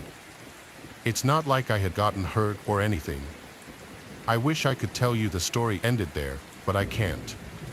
A week later, my girlfriend called me one night in a panic, frantically screaming into the phone about something terrible that happened. Apparently, someone had been texting her phone pretending to be me and convinced her to drive out to this remote location to help me change a tire. Thankfully, she decided to bring her dad even though the guy told her to come alone. They pretty quickly realized what was going on when the car parked in the lot wasn't mine. Her dad stepped out of the car, and 6 dudes stepped out of the car in front of them. He sprinted back to the car and hightailed it out of there before those guys could catch up to him. The whole thing made sense. I did have my girlfriend's number written down on a slip of paper in my wallet, which explains how he got her number. Both of us changed all our contact information, and it's been a month without incident. I really don't know how to feel about this whole ordeal. I think I'm just going to try to block the memory out of my head.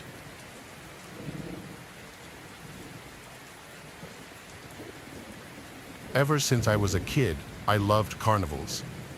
The lights, the games, the unpredictable joy of it all. I know lots of people find them weird and childish, but not me. Growing up in a small town in Indiana, it's not like there was a whole bunch to do.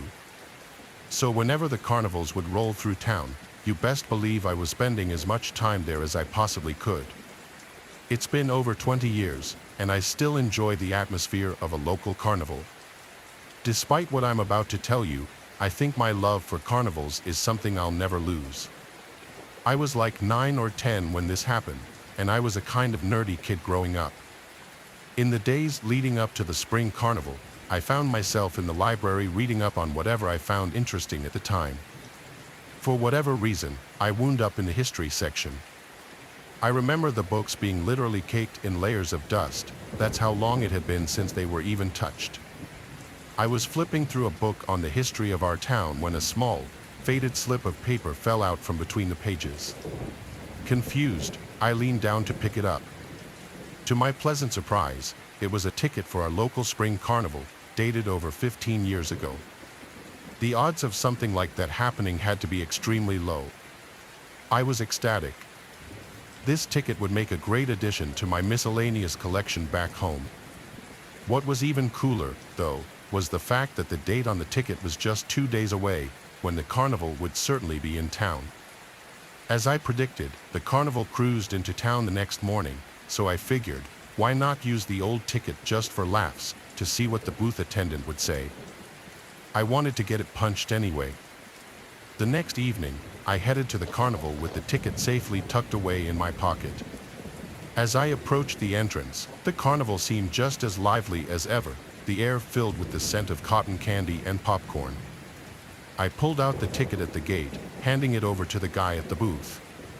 His face changed the moment he saw it. He went pale, his eyes widening slightly before he masked his reaction with a forced smile.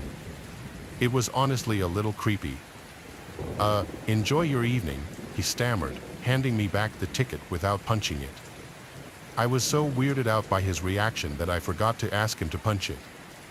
I shrugged it off, though, thinking maybe he was just new and confused about the old design of the ticket. I wandered around, played some games, and enjoyed a funnel cake. The night was perfect, but I couldn't shake the feeling that something was off. I felt eyes on me, observing. Maybe it was just paranoia. I tried to ignore it at first, but I kept noticing the carnival employees giving me weird looks. After a while, I got fed up and decided to ask one of the older game operators about it. I found a kindly-looking elderly man running the ring toss booth. I showed him the ticket, and unlike the booth guy, he didn't even try to hide his shock. He glanced around nervously before leaning closer. "Young man, where did you get this?" he asked. After telling him where I found it, I started feeling uneasy about the whole situation. Maybe I should have just kept the ticket at home. "You found something you weren't meant to find," the old man started, his voice dropping to a whisper. "This ticket is part of a story that the folks around here don't talk about much. About 15 years ago, something terrible happened during the carnival right here in this town." He paused as if weighing whether to continue. "There was a young worker, name of Win, nice kid, everybody liked him. He was responsible for one of the rides. I can't remember which. One night, he just disappeared, vanished without a trace. The police found his wallet, but there was nothing in it except a ticket that looked an awful lot like this one," he said, gesturing towards my hands. The atmosphere around us seemed to drop a few degrees. He continued, "They searched everywhere, even drained the local pond, but no sign of him. After that, strange things started happening every time the carnival stopped here, accidents, things going missing, odd sightings. People said it was when trying to come back, or something worse that took him. I could feel a chill running down my spine, but a part of me was skeptical." "And you believe that?" I asked. The old man shrugged. I've seen enough to keep an open mind. But the point is, the ticket you found might stir things up. It's best you get rid of it. Leave it here." He then motioned for me to give it to him, but I was reluctant. I looked down at it, reading it over again as if there was some kind of secret I was missing. How could a ticket be the cause of all that? I questioned, still not fully buying it. The look in his eye got darker, his tone switched almost as if he were angry. "Give it here," he told me, almost in a growl. I considered it but concluded that some stupid story wasn't worth giving up such a cool souvenir. I told him no, and he actually sprung up with a quickness that startled me. He reached for the ticket, his fingers grazing my hand. I jerked back instinctively, clutching the ticket tighter. The old man's expression morphed into something desperate, almost predatory. "You don't understand," he hissed, his eyes darting around as if expecting something or someone to emerge from the shadows. I backed away towards the tense exit, my heart pounding. "I think I should go," I stammered, turning to lose myself in the crowd. Behind me, I could hear his calls, a mix of pleading and warning. I didn't care what he was saying though. I let the bustling crowd around me drown his voice out. My mind was racing, not even about the ticket, but more so his aggressive reaction. The joy of the carnival had been spoiled. I left earlier than planned, the ticket burning a hole in my pocket. Over the next few days, my luck seemed to turn sharply. I missed catching the school bus, scraped my knee pretty bad in a bike accident, and worst of all, my best friend accused me of stealing his favorite baseball card, something I would never do. Things got worse than that, though. I remember coming home one night to my mother in tears after losing her job. My brother broke his leg skateboarding the next week, and our beloved family pet, Bean, also passed away a few days after that. It was like a dark cloud had settled over me since that night at the carnival. I couldn't help but remember the old man's warning about the ticket stirring things up. It seemed ridiculous, but then again, so was the string of bad luck that followed me. My dad laughed when I told him about my theory. He told me that there was no such thing as ghosts and that I shouldn't be so superstitious. One rainy afternoon after school, after a particularly tough day where I had forgotten my lunch and had to go hungry, I pulled the ticket out. I stared at it, this small piece of paper that had brought nothing but trouble. Feeling a mix of anger and fear, I decided I had had enough. I grabbed my raincoat and boots and trudged out to the creek that ran behind our house. My heart felt like it was pounding out of my chest as the rain soaked through my hair. Standing at the creek's edge, I took one last look at the ticket before tearing it into tiny pieces and watching them get swept up by the current. It's just a piece of paper, I thought.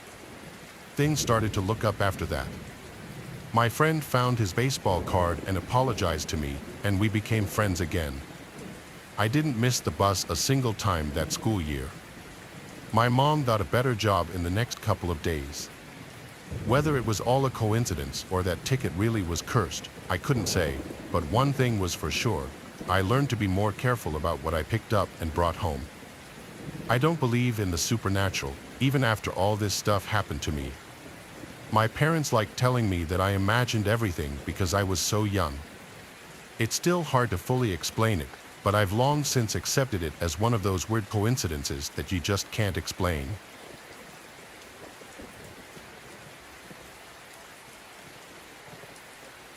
Ever since I was a kid, I loved carnivals. The lights, the games, the unpredictable joy of it all. I know lots of people find them weird and childish, but not me. Growing up in a small town in Indiana, it's not like there was a whole bunch to do. So whenever the carnivals would roll through town, you best believe I was spending as much time there as I possibly could. It's been over 20 years, and I still enjoy the atmosphere of a local carnival. Despite what I'm about to tell you, I think my love for carnivals is something I'll never lose. I was like 9 or 10 when this happened, and I was a kind of nerdy kid growing up.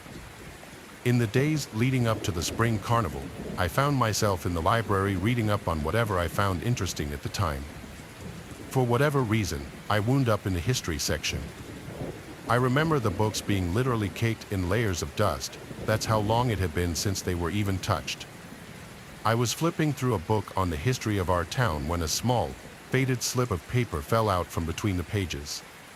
Confused, I leaned down to pick it up. To my pleasant surprise, it was a ticket for our local spring carnival, dated over 15 years ago. The odds of something like that happening had to be extremely low. I was ecstatic. This ticket would make a great addition to my miscellaneous collection back home. What was even cooler, though, was the fact that the date on the ticket was just 2 days away, when the carnival would certainly be in town. As I predicted, the carnival cruised into town the next morning, so I figured, why not use the old ticket just for laughs, to see what the booth attendant would say. I wanted to get it punched anyway. The next evening, I headed to the carnival with the ticket safely tucked away in my pocket. As I approached the entrance, the carnival seemed just as lively as ever, the air filled with the scent of cotton candy and popcorn. I pulled out the ticket at the gate, handing it over to the guy at the booth. His face changed the moment he saw it. He went pale, his eyes widening slightly before he masked his reaction with a forced smile. It was honestly a little creepy. Enjoy your evening," he stammered, handing me back the ticket without punching it. I was so weirded out by his reaction that I forgot to ask him to punch it. I shrugged it off, though, thinking maybe he was just new and confused about the old design of the ticket. I wandered around, played some games, and enjoyed a funnel cake. The night was perfect, but I couldn't shake the feeling that something was off. I felt eyes on me, observing. Maybe it was just paranoia. I tried to ignore it at first, but I kept noticing the carnival employees giving me weird looks. After a while, I got fed up and decided to ask one of the older game operators about it. I found a kindly-looking elderly man running the ring toss booth. I showed him the ticket, and unlike the booth guy, he didn't even try to hide his shock.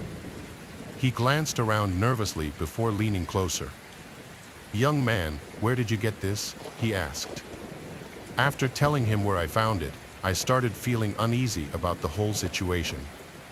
Maybe I should have just kept the ticket at home. "You found something you weren't meant to find," the old man started, his voice dropping to a whisper. "This ticket, it's part of a story that the folks around here don't talk about much. About 15 years ago, something terrible happened during the carnival right here in this town." He paused as if weighing whether to continue. "There was a young worker, name of Win, nice kid, everybody liked him. He was responsible for one of the rides. I can't remember which. One night, he just disappeared, vanished without a trace. The police found his wallet, but there was nothing in it except a ticket that looked an awful lot like this one," he said, gesturing towards my hands. The atmosphere around us seemed to drop a few degrees. He continued, "They searched everywhere, even drained the local pond, but no sign of him. After that, strange things started happening every time the carnival stopped here. Accidents, things going missing, odd sightings. People said it was when trying to come back, or something worse that took him. I could feel a chill running down my spine, but a part of me was skeptical." "And you believe that?" I asked. The old man shrugged. "I've seen enough to keep an open mind. But the point is, the ticket you found might stir things up. It's best you get rid of it. Leave it here." He then motioned for me to give it to him, but I was reluctant. I looked down at it, reading it over again as if there was some kind of secret I was missing. How could a ticket be the cause of all that? I questioned, still not fully buying it. The look in his eye got darker, his tone switched almost as if he were angry. "Give it here," he told me, almost in a growl. I considered it but concluded that some stupid story wasn't worth giving up such a cool souvenir. I told him no, and he actually sprung up with a quickness that startled me. He reached for the ticket, his fingers grazing my hand. I jerked back instinctively, clutching the ticket tighter. The old man's expression morphed into something desperate, almost predatory. "You don't understand," he hissed, his eyes darting around as if expecting something or someone to emerge from the shadows. I backed away towards the tense exit, my heart pounding. "I think I should go," I stammered, turning to lose myself in the crowd. Behind me, I could hear his calls, a mix of pleading and warning. I didn't care what he was saying though. I let the bustling crowd around me drown his voice out. My mind was racing, not even about the ticket, but more so his aggressive reaction. The joy of the carnival had been spoiled. I left earlier than planned, the ticket burning a hole in my pocket. Over the next few days, my luck seemed to turn sharply.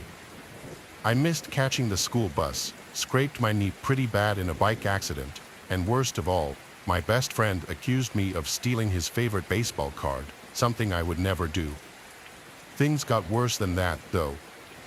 I remember coming home one night to my mother in tears after losing her job. My brother broke his leg skateboarding the next week, and our beloved family pet, Bean, also passed away a few days after that. It was like a dark cloud had settled over me since that night at the carnival. I couldn't help but remember the old man's warning about the ticket stirring things up. It seemed ridiculous, but then again, so was the string of bad luck that followed me. My dad laughed when I told him about my theory. He told me that there was no such thing as ghosts and that I shouldn't be so superstitious. One rainy afternoon after school, after a particularly tough day where I had forgotten my lunch and had to go hungry, I pulled the ticket out. I stared at it, this small piece of paper that had brought nothing but trouble. Feeling a mix of anger and fear, I decided I had had enough. I grabbed my raincoat and boots and trudged out to the creek that ran behind our house. My heart felt like it was pounding out of my chest as the rain soaked through my hair. Standing at the creek's edge, I took one last look at the ticket before tearing it into tiny pieces and watching them get swept up by the current. It's just a piece of paper, I thought. Things started to look up after that. My friend found his baseball card and apologized to me, and we became friends again. I didn't miss the bus a single time that school year. My mom got a better job in the next couple of days. Whether it was all a coincidence or that ticket really was cursed, I couldn't say, but one thing was for sure, I learned to be more careful about what I picked up and brought home. I don't believe in the supernatural, even after all this stuff happened to me. My parents liked telling me that I imagined everything because I was so young. It's still hard to fully explain it, but I've long since accepted it as one of those weird coincidences that you just can't explain.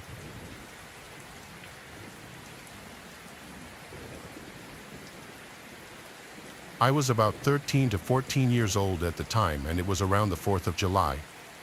Every year around this time, the town I grew up in would have a 4th of July fair in the center of town.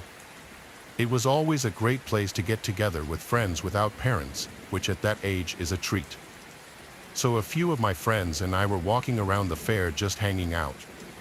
It was super hot that day, the middle of summer and all, and we were all in tank tops and shorts, mind you. We were still prepubescent at this point, we all blossomed a bit later. So as we stop in front of a carnival game, I turn and see this man, probably mid-30s, in a full cycling gear with sunglasses on. Not weird, there's plenty of cycling enthusiasts in our town. The thing that grabbed my attention, however, was that his hand was down his pants. Me being a naive 13-year-old girl at the time, I laughed and just thought he was adjusting his tight biker shorts or something. As we walked away, I whispered to my friends to check out the guy fixing his shorts, and they looked and also found it funny. We carried on with our day and forgot about the man. Eventually, I don't really remember who approached us specifically, but an older friend of ours told us to get on the sidewalk immediately. When we complied, she told us that the man in the biking gear had been following us around the fair. We were kind of behind a lot of the carts, so we weren't in the main part of the fair where everyone could see, and continued to have his hand down his pants, masturbating as he was following us. Someone obviously called the police and arrested the guy. I heard later that they searched his car and found porn inside and a few other suspicious items, but I never heard any more about him or who he was. My friends and I never really mentioned it after that as well. I don't think we fully grasped the situation at the time and just kind of blocked it out. I mean, still to this day, almost 10 years later, it makes me squirm when I think about it. Let's not meet again ever, creepy cyclist.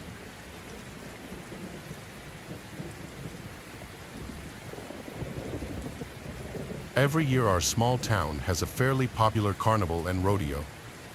It's pretty much the only thing anyone around here looks forward to, or lows, considering how many drunk tourists seem to find their way here and make fools of themselves dressing like cowboys.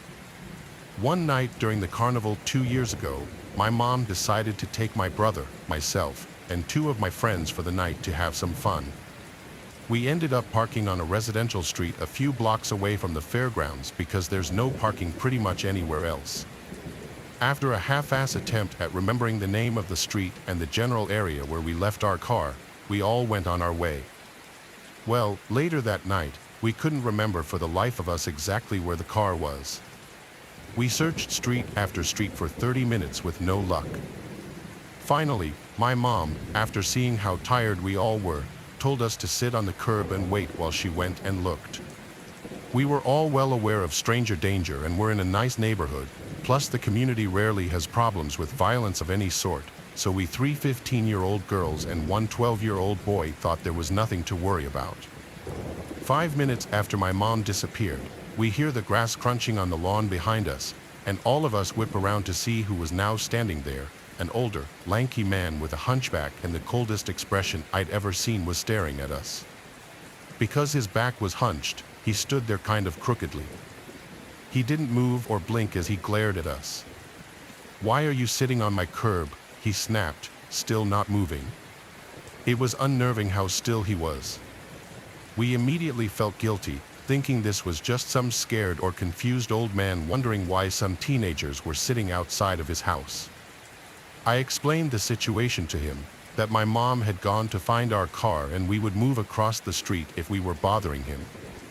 He stayed silent for a few seconds, then stared me down and said, "Come inside." The next few minutes are a blur as my adrenaline kicked in, and I was getting more and more scared of this man by the second. We didn't have the sense to just run. For some reason, he kept repeating, "Come inside." "What are you waiting for? Come inside my house. Get over here now. Get in my house." No matter what we said, he didn't seem to hear, and he thankfully didn't move from his spot on the lawn, like he just expected us to come with him. He was especially focused on my friend and me, just telling us over and over again to go with him inside his house. No matter how much we tried to get in his head that my mom was coming back soon, the look in his eyes just kept getting colder and more furious the longer he stood there. It didn't occur to me that his hand had been hidden behind his back the entire time until my mom showed up. We were all relieved, saying, "See, we told you, there she is." And like now, my mom is a scary woman. She does not take shit and she'll happily start throwing punches if she feels the situation calls for it. So immediately she was in Mama Bear mode and furiously telling off this old man after she saw how freaked out we all were. He was just now starting to move back to his house. He slunk away from her and glared at the 4 of us, batting his free hand at her, cursing and mumbling to himself. We watched him go, and as he turned around, my blood went cold. In the hand that he had been hiding was a large knife. It glinted off the street lamp, and we all hurried away to our car that my mom had found. My friends and I tried to laugh it off, but we were all scared and not willing to be alone for the rest of the night. It's seriously scary to think about what was running through that old man's head, especially since he was holding that damn knife the whole time. So, creepy old man with a knife behind his back, let's not meet.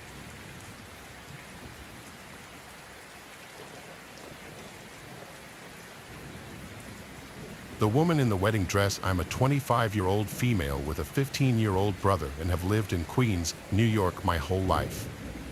10 years ago, for those too lazy to do math, I was 15 and my brother was 5. I decided to take my brother to a massive street fair on a main street that stretched very far. The street was shut down. There were some scattered officers of the law, and everything else was street vendors and some awesomely shitty little carnival rides for kids. A group of my friends joined us, In total, there were 10 of us. After having a fun-filled day and introducing my brother to the deep-fried goodness of zeppels and whatnot, we went to a pizzeria right by the fair. The place wasn't wide but was long. The booths that lined the wall on the right sat 3 people on each side. Then there was a narrow aisle and booths that sat 2 people on each side on the right. Being a half-decent big sister, I had my brother in the 6-seater booth in between me and a friend. This is where things start to get kind of creepy. In walks a man and woman who genuinely looked like they did way too many drugs. They were probably in their late 50s and early 60s. We wouldn't have noticed them if it wasn't for the fact that the woman was wearing a wedding dress, long sleeves, puffy at the shoulders, and long but sort of form-fitting in a way. This dress, however, must have once been white but was now yellowed with age and very dirty. She sat with the man parallel to our booth, our other friends sitting behind them, and a young couple with their 3 to 4-year-old daughter in front. The woman looked around, spotted my brother, and began to talk to him. "You're adorable. How'd you like to come home with me?" My brother has always been a bright kid and ignored her, eating his pizza. "Come on, little boy, you don't want to be around these teens." I nicely turned my face to the lady and asked her politely to leave us alone. She stood up and came to our table, trying to reach over to touch my brother. My friend stood up and blocked her. She went and sat down and started harassing the young couple and their daughter. After about 10 minutes, my brother announced he had to go to the bathroom. When my brother stood up and headed for the bathroom, 5 steps away, the woman asked him if he'd like her to help. At this point, I told her to get lost and leave my brother alone. She tried to push past me and rush to my brother in the bathroom, but another friend was standing in front of the door, basically guarding him. She cursed me out and sat down. As soon as he came out, I picked him up and carried him out. She tried to grab him from me, but there were 10 of us and 1 of her. We went to the nearest officer and told him what was up, and he ran to the pizzeria. Come to find out, she actually abducted a kid from the fair, but when the child started screaming bloody murder, she put him down and ran.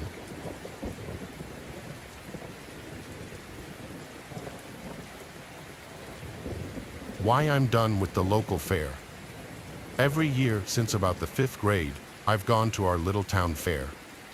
It used to be in the mall parking lot, huge, well-kept, polite staff, and always busy for the week or so it was here. But the last 2 years, it's been rather small and kind of shady. The staff moved to a smaller, empty lot behind our local Outback. This year, my boyfriend took me as a little, "I'm sorry we're not going to prom" gesture. We're walking around for a little bit. It's still pretty early in the day, so it seems like mostly little kids and their parents are there. He and I decide we'll go to ride the bull, something I've done quite a few times growing up going to rodeos. This was his first time. I paid for him and begged him to do it with me. I explained what he had to do, how he can't hold on with 2 hands and whatnot, and he does well for his first time, about 15 seconds at full speed and shaking. Now it's my turn. I hop on and ride with no issues. I'm wearing skinny jeans, so I'm not entirely shocked when I get a wolf whistle about the little bit of lace that got flashed on one turn. Turning around thinking it was just my boyfriend, I walk off and walk back up to him, dizzy. A carny comes up and tells me I was one of the longest riders in this town. I quickly thank him and give him a big, proud smile, holding on to my boyfriend. He quickly pulls me away to the carousel and leans down to kiss me. I stand up on my tiptoes to reach him. The same carny, apparently working this ride, comes up to us and, in the most sarcastic tone possible, goes, "Aren't you cute?" Keep in mind, this guy is probably about 30 years old and smells like weed mixed with fair food. He looks at my boyfriend and goes, "But maybe she deserves someone a little better fit for her, or at least knows how to ride a bull." I pull my boyfriend out of line, pissed off and grossed out. He tells me we'll go when the guy's not there. We walk around some more, get some treats, and ride some other things. Probably about an hour later, we head back to the carousel. I'm carrying my big stuffed koala bear, and we get back in line. No sign of the creepy carny. We get our wristbands, stand, and get on. I sit on the outside while my boyfriend sits on the middle horse. The ride's going, and suddenly the creepy carny is back. He hops on quickly and holds on to the pole my horse is attached to. He just stares at me for a bit until I go, "Can I help you?" My boyfriend is watching, slightly amused. I'm not something to be messed with, and he knows as much. The carny looks at me, his gross yellow teeth stretched out in a grin, and goes, "Yeah, how about you show me more of that lace, and I'll get you a bigger bear than that sad thing." I'm completely disgusted and creeped out. I tell him to fuck off before I call the cops, and he's not getting the message until the ride stops. My boyfriend stands up, he towers over this guy and goes, "Hey, she said fuck off or I'll have the cops here in 2 minutes." The creepy carny buggers off and follows us around the rest of the night until I'm so freaked out we have to leave. So, creepy carnival worker, let's not meet again.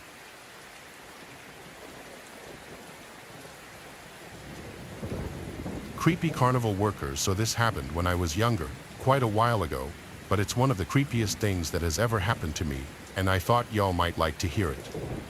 Anyways, I was probably about 10 or 11 years old, and my mom dropped me and my younger brother off at this little carnival thing in the supermarket parking lot. I don't know if they really do stuff like that anymore, but they used to set up smaller carnivals with maybe like 10 rides and a couple of food vendors. Anyways, we had been there for maybe an hour, and I noticed that this guy had been watching us for a while. Then I realized that he was sort of following us around to the different rides. I figured he was one of the workers since he was wearing a carnival hat and his clothes were pretty much the same colors as the other people working there. I would look around and spot him watching us from a couple of rides over or standing next to one of the food stands. Now, I don't want to be rude, but this guy had the creepiest freaking face. One of his eyes looked like it had been swallowed up by this huge swollen eyelid. He had these chapped lips that looked like they were bleeding in places, and he just kept following us around for like 30 minutes, mumbling to himself and staring. After a while, I decided that we should leave and find a way to call my mom.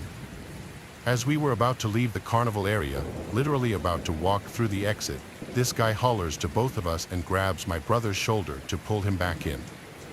He started telling us that we're too young to be there alone and asking where our parents are.